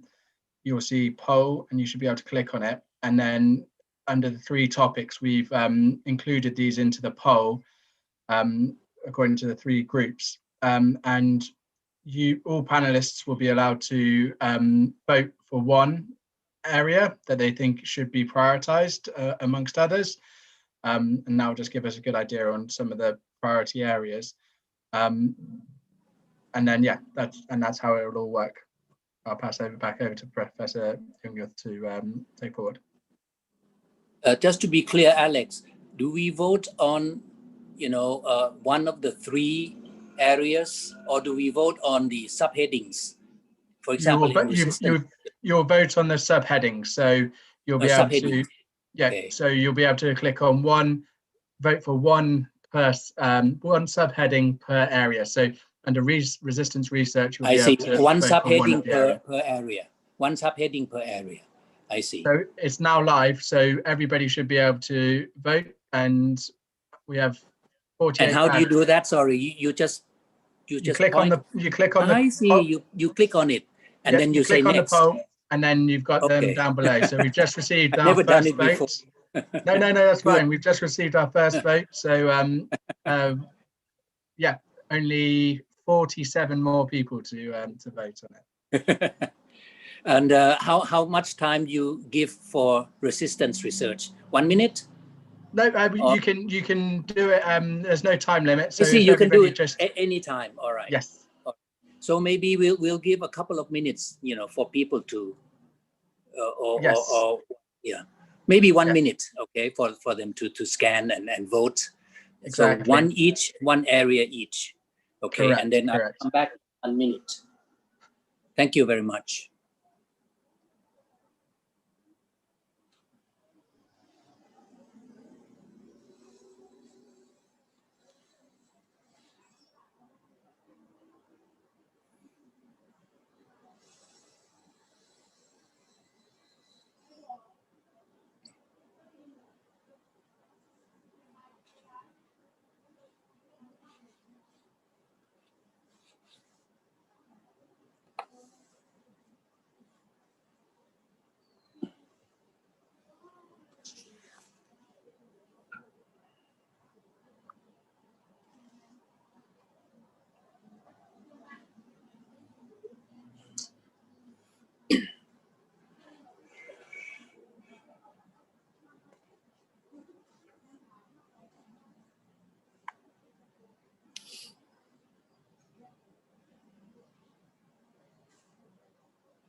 Good. So we've given some time for people to think about, the priority areas in each of the 3 main areas. And I think the polls are not closed yet, right? So you can still, think about it if you have not submitted. What is the situation, Alex? So we have had about 72% of people have voted. So just waiting for 13. Oh, no, that's gone up. Waiting for 12 more people to cast their votes. And so in resistance research, there's an overwhelming sort of response to timely, relevant and actionable research with partners in an MCP who can respond rapidly to the threat. Under ways to address resistance, we've got a focus on mechanisms of resistance, and then also MDA should be targeted and done in the context of early diagnosis and treatment. And then the final group on operational challenges, there was a focus on finding the most effective approach in the long run, and then also greater data sharing between countries and public-private sector. I can see a raised hand from Jetsunum. I'll allow them to talk. Is that, if that's okay, Professor Jungius? Yes, sure. Yes, please. Go ahead, Jetsunum. Okay, can you hear me now? Okay, so yes. Just a comment, because the way to address resistance, I was not in the group, but as the one that work in the field all the time, you know, for me, I don't think, I mean, the priority that I want to see is not in this list. For example, I'm looking for the simple molecular marker that when we did the survey, and we can see that, because I saw that in the discussion session that Chanaki summarized, but I didn't see in the priority area. Just a comment, because the mechanism of resistance, if we know it's good, but if we don't know that still, you know, if you can identify the marker that always come with the resistant parasite, that would be more helpful for operational challenge like us. Thank you. So I think since this meeting is being recorded, I think your view will be recorded. So I think for the next half hour, we will discuss the actions achievable in the short term. You know, there are four points that have been made in the literature, in the program. Actions achievable in the short term, 3 to 12 months. Actions achievable in the longer term, 1 to 3 years.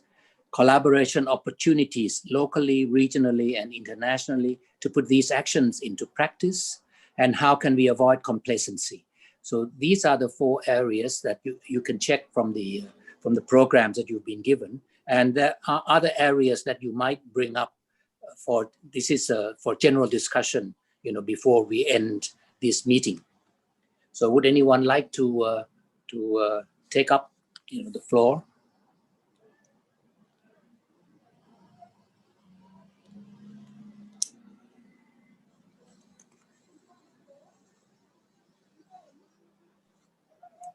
Arian's just raised his hand, so I'll just allow him to talk. Arian, please. Go ahead, Arian. Yeah, thank you very much. So actionable issues. First of all, I think it was a great meeting with very many important points raised and new evidence being presented. Personally, at the moment, we have a very active malaria elimination program in the GMS. Some of the issues discussed here are very important for the activities in the GMS, mainly funded by the Global Fund, especially Frank's talk on the sort of last mile interventions that are needed for malaria elimination. This discussion on 137, whether where a lot of money is being spent might not be the best way going forward. So to communicate this with NMCPs, with the people in the global funds that look after the money, I think is an important action point.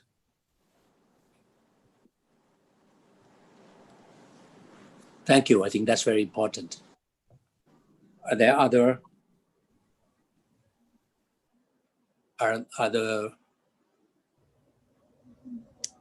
issues, other areas? Do you mean, Aaron, in terms of broadening the remit of the village malaria, well, currently village malaria workers, the last of Frank's points?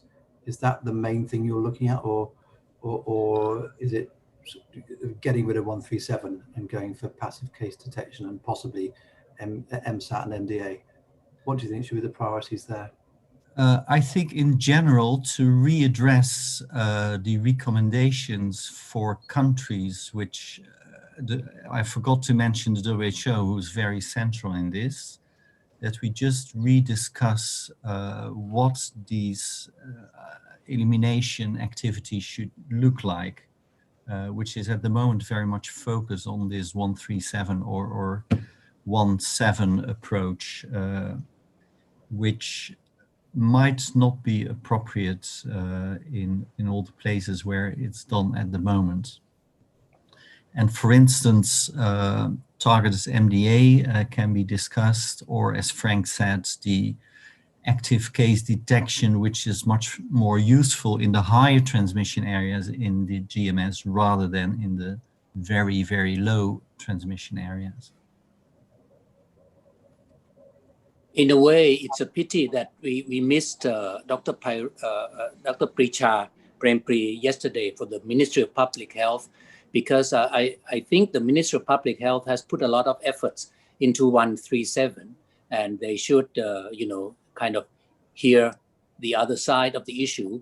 I went to China last year, and they were very also, all for 137 approach, and they said that this is the kind of one of the main tools that made them, malaria free. So I think this is a very important issue, and we should kind of raise the flag, but I think this should have more discussion and more study, because a lot of people, especially on the control side, they are all for 137. And so I think this is an important issue.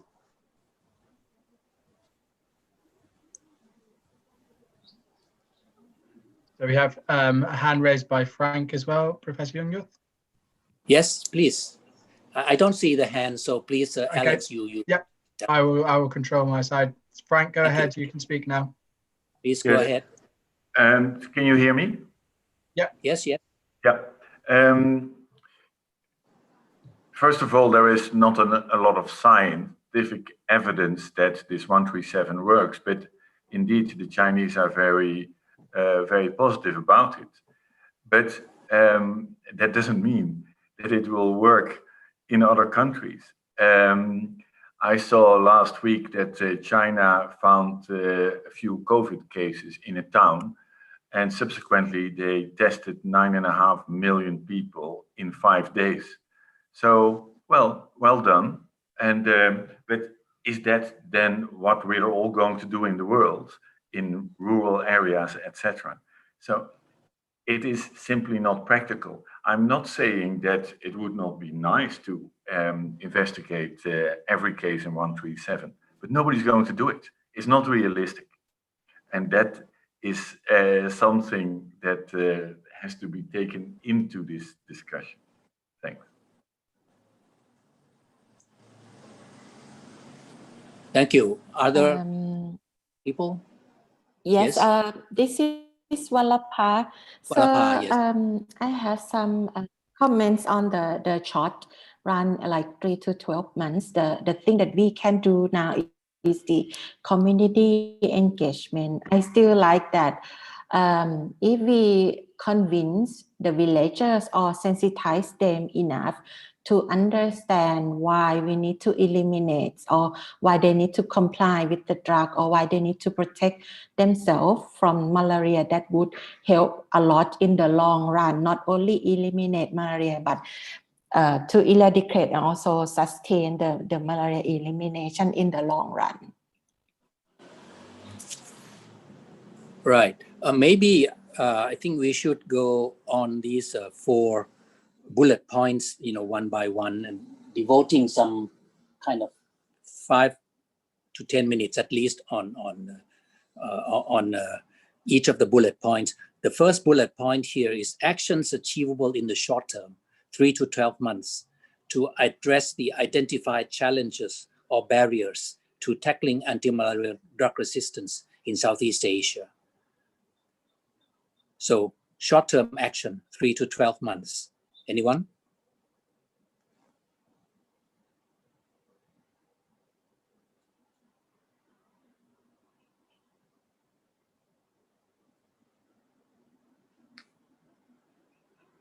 We've got, it's not a name, but it's RITM parasitology to speak. Go ahead. Go ahead, please. Good afternoon, everyone. Yes, this is Fe Espino from the Philippines, RITM. Yes, for the short-term achievable I'm speaking for the Philippines, what we need is capacity building of staffs, especially in my department is the National Reference Lab, but we need capacity building to have the ability to do the detection for the markers. We have just limited our tests to the PFCRT, the well-known markers for PF and PV, but we need to move into other drugs as well, because we're starting to see, observe that the parasite is now tolerating ACTs, and we have not seen this before. We have about 5 patients who had delayed clearance time. So yeah, one thing I would just like to raise is capacity building for countries that have to scale up the work they're doing for drug resistance. Thank you. So that would be both short and longer term, I guess. Capacity building, yes. Thank you. Yes, yeah, I'm sorry. Yeah, it's urgent, but yeah, it's going to take a while. Thank you. Any other contributions on actions achievable in the short term? And this is Wallapa. So for short term, in addition to the community engagement, I think the digital platform that we have been talking recently, or the deep learning or AI, whatever we can call, can be implemented in a few areas. For example, the problem that we are facing now is that the microscopists that actually help with the routine malaria diagnosis, most of them will be retired, and we don't have the new generations that can handle that. If we can implement the deep learning to help with the diagnosis, that would be helpful as well, and not only with the diagnosis, but other area like tracking the migration or movement of the people to help us understand how the movement or cross-border malaria happen, or how to manage that better.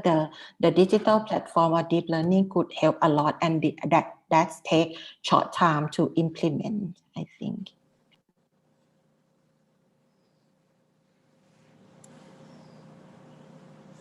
Nick has his hand raised, Professor Junga. Sorry? Nick has his hand raised. Oh, Nick, sure. Nick Day or Nick White? Nick Day, and he's on mute. All right. You're on mute. Thank you. Sorry about that. Yeah, I just think that there's been a lot of learnings, rather painful learnings in many parts of the world over the past 6 to 8 months in response to the COVID-19 outbreak, and a lot of massive rejigging and increasing capacity of public health at the community level. And I was wondering in the next 3 to 12 months whether the malaria control programs and researchers can talk with those parts of the public health infrastructure that are dealing with COVID about where there can be synergies in the response. Because it seems, this was mentioned in our session under digital platforms, so it goes on a little bit from Wanapa's point, that there may well be some synergies there, moving towards a more sort of integrated approach to public health at the community level, which a bit also talks to what Frank was talking about with increasing the role of broadening the remit of the village malaria workers, village health workers. And I think that the sort of COVID response can possibly help a lot with that too, in terms of ideas, sharing platforms, etc. Start the dialogue would be my suggestion. I think that's an excellent idea, and it's an idea, since I'm going to email Dr. Precha anyway, and he's in charge of both COVID and malaria. So COVID malaria crosstalk, I think, would be a very important, short-term measure, for public health. So thank you. I think this is an important issue. should move on to actions achievable in the longer term, 1 to 3 years. Anyone?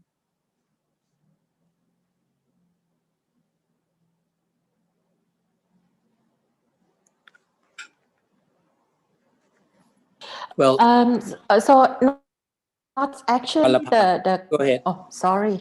Should I wait? Yes. For do we have any information on the diagnostic?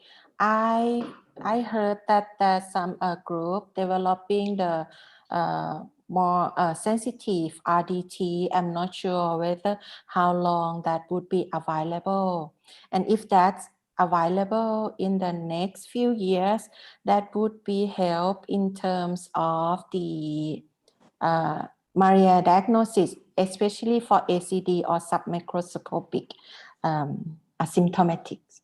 I'm not sure if anybody has the information.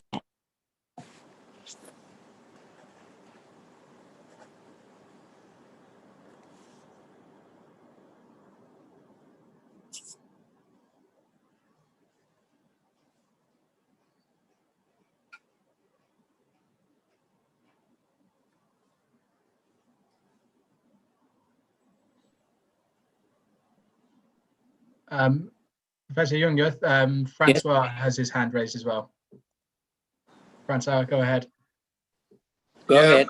It's about the HSRDT, the question being asked about this hypersensitive rapid diagnostic test. In fact, there is a problem with those HSRDT, and they lose sensitivity very quickly and over time.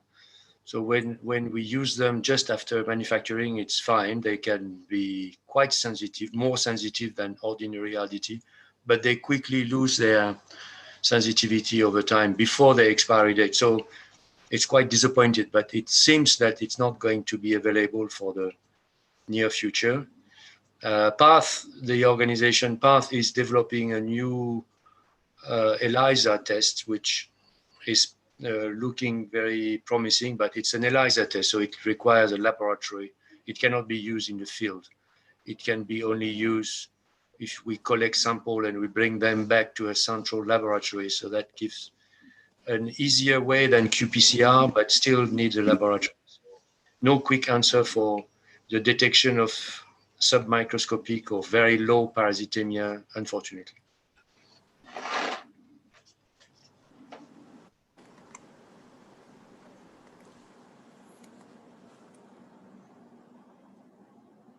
Well, we should move on to the third. Professor Junge, sorry, Mohammed Abul has his hand raised, so I'll allow him to talk. Okay, please go ahead.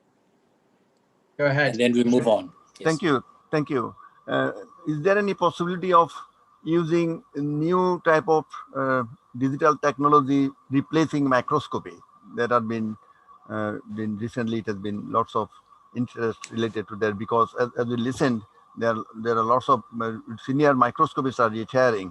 So is there any scope of using, I'm talking about long term, whether this digital microscopy can be replaced or can be utilized for microscopic diagnosis of malaria?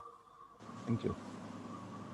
Perhaps we can even broaden that question to kind of use of AI type of examination, digital, some new technologies. So I don't really know, does anyone have any information on this? So it's Wallapa. So I have some good news especially for malaria diagnosis. So in Thailand, they have the system called ZeraCore, which is the deep learning platform. We are applying that deep learning platform for malaria diagnosis. It's very easy platform, and with the very preliminary training data set that we've been developing is pretty good. So we hope that this can be put in the short achievable actions that can be implemented and can be shared with the community soon. So this ZeraCore is free for academic, for Thai people. I'm not sure about others, but I think there's opportunity to talk with the owner of the system as well. Thank you very much.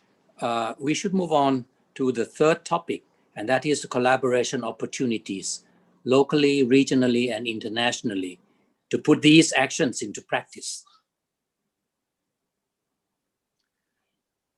Anyone? Jessamine has their hand up, so I've allowed you to speak, so go ahead. Jessamine, yes. Okay. So I think for opportunity for collaboration, if someone can be the center to list all the potential resource or potential collaboration to both the academic and MCP, that would be more helpful. Because I think, unless you put everyone in the one room, sometimes we don't know that, who we can collaborate or what else that we can join together. Normally, we just meet the same old face. And so we know that already, but when we want to expand, for example, I'm working with a lot of local public health people. So you will know that only when you are there and ask, and at the beginning, and most of the time, all the local public health people, they are very helpful, they want to help, but we also have to learn what else that they need help from us. So I think this is a good start forum. I'm expecting to see more NMCP representatives so we can discuss more. I think the collaboration opportunity locally, regionally, or internationally, it's just a matter of how can you put the people to come into the same room. But I think with the COVID now, everyone's so familiar with the online platform. Maybe now you can do that with more groups, not only 60, 70, but maybe up to 100 and break it out into many more groups. That's my suggestion. Once you start very talking, good. the trust will come later. I think these suggestions by Jessamine and also the one by Wanlapa just now, maybe you could just put it, in words in the chat box, so that they can be easily picked up rather than taking from the speech. So if you just spend a few more minutes, please, writing them up in the chat boxes, this will be very helpful. Anyone else for opportunities for collaboration?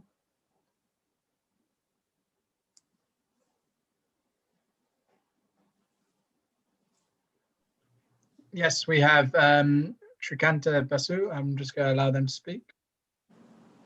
Go ahead. Go ahead, please. Yeah, sure.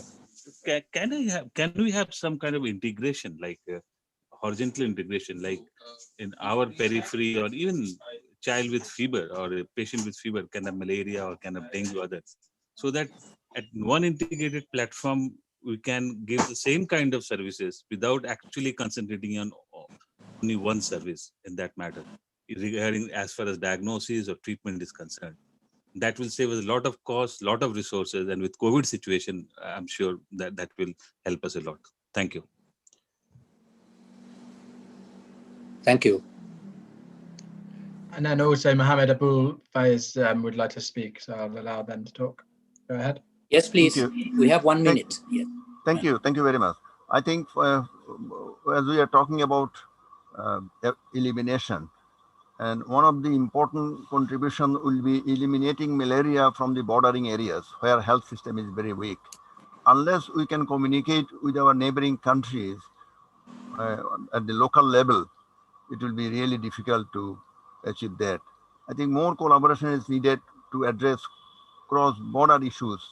I think there is an opportunity, for example, in Southeast Asia region, there is an understanding MOU between the health ministers, but unfortunately this is yet to be implemented. I think this is one of the important areas that can be addressed by the Southeast Asia region of the World Health Organization for addressing cross-border issues related to malaria elimination. Thank you. Well, that's an excellent suggestion. All right, we on to the last topic, which is also a very important topic. How can we avoid complacency? You know, countries in Southeast Asia are nearing elimination. And as we know, or we may not know, the last mile is the most important and sometimes the most difficult one. So how do we avoid complacency in the view of the fact that, you know, many Southeast Asian countries are now eliminating? Anyone?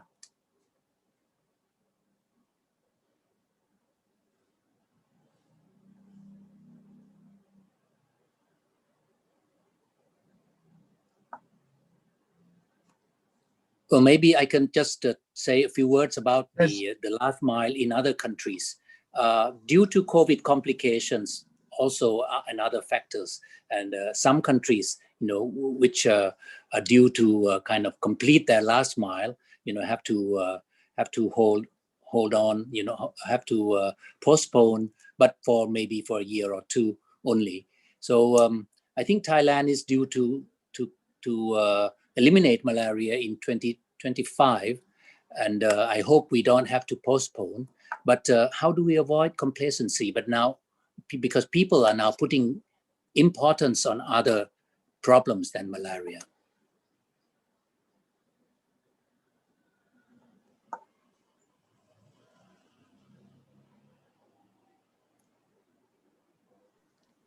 Arian has his hand raised, so I'll just allow. Go ahead, Arian. Yeah, thank you very much. Not that I have the answer to that very important question, but I think it's important to distinguish the different stakeholders or the different levels that we need to reach to avoid complacency.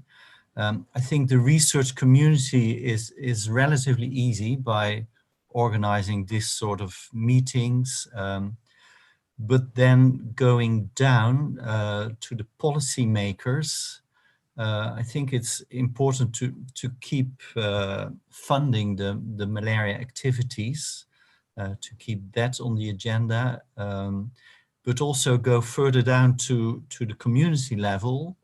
And there, I think it's really important to have a more integrated approach, that not only malaria is targeted by the village malaria workers, but extend the package and other ways of engagement to keep people mindful that only quite recently malaria was still a huge problem in the areas. Thank you. And Frank also has his hand raised. Go ahead, Frank. Yes. I think a big problem is that the Global Fund has sent many signals that that the funding will stop soon.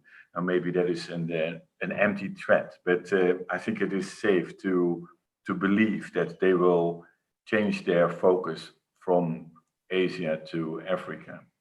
And we have lived in an incredible luxury with their money. And I think we should think now that we have to achieve most within the coming 3 years, because that's when there is still money. After that, I can't see it happening. And to add to that, that's why we need to integrate now, because that's the only way to sustainability. And I actually do not see that happening yet. Thank you.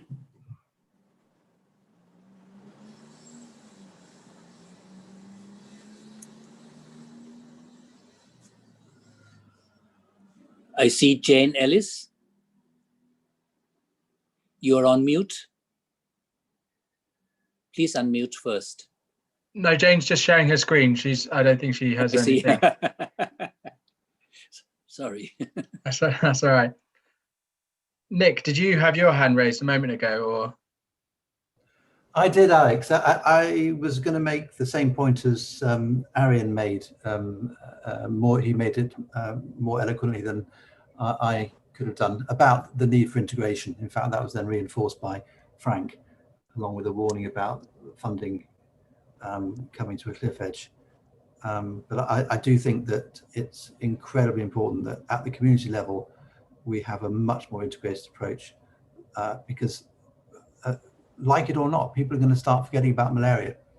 And unless you've got some mechanism in place for catching it, if it comes back in or starts spreading or resistance worsening, then you're going to be in trouble.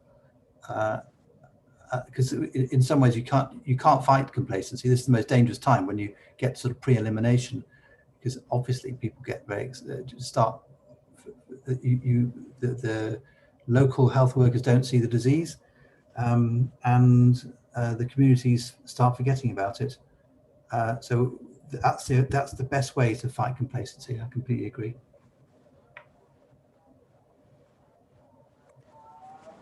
So in a way, it's in human nature, but it's a human nature which will complicate things because the delay of malaria elimination due to complacency, may then result in, for example, the worsening of the anti-malaria resistance problems, and that could really affect not just Southeast Asia but the whole world. I think that is something that we have to be conscious about. So I think that's about it. We've just 1 minute after the time for conclusions and follow-up, which would take up to 15 minutes or maybe even less. I would like to, before I give the floor to Nick Day, I would like to say that for my point of view, this has been a very good meeting. I certainly learned a lot, and it should go a long way. The meeting should go a long way towards future work, both for me personally and also I think for people who participate in this meeting, but more importantly for the whole world. People who are interested in the problems of anti-malarial drug resistance. We could have done better. We could have had more participants from outside Thailand, from other countries, and we could have had more people from the operations side. But all in all, I think that for me, this has been a very satisfying meeting, and I would like to thank everyone involved very much, especially the UK Academy of Medical Sciences, and from the Thai side, the Biotech Center, the Thai Academy of Science and Technology, and various people who have been involved, in many meetings to prepare for this event. So with that, I would like to pass on to Professor Nick Day to say farewell to the whole group. Nick, please. Thank you, Professor Yongut. I completely agree. It's been a very good meeting. I think that one of the several themes that's wound throughout the meeting is one of the need to increase communication, and this meeting has been a good start in that, albeit with a limited audience.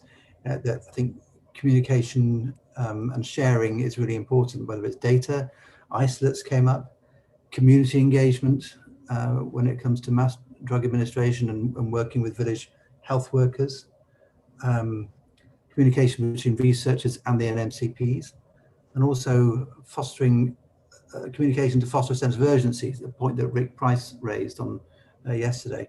I think that yes, complacency is a problem for the whole system, but it's also a problem potentially for research as well, not so much in this group, but more generally. So I think this has been a very good start in terms of getting the dialogue going.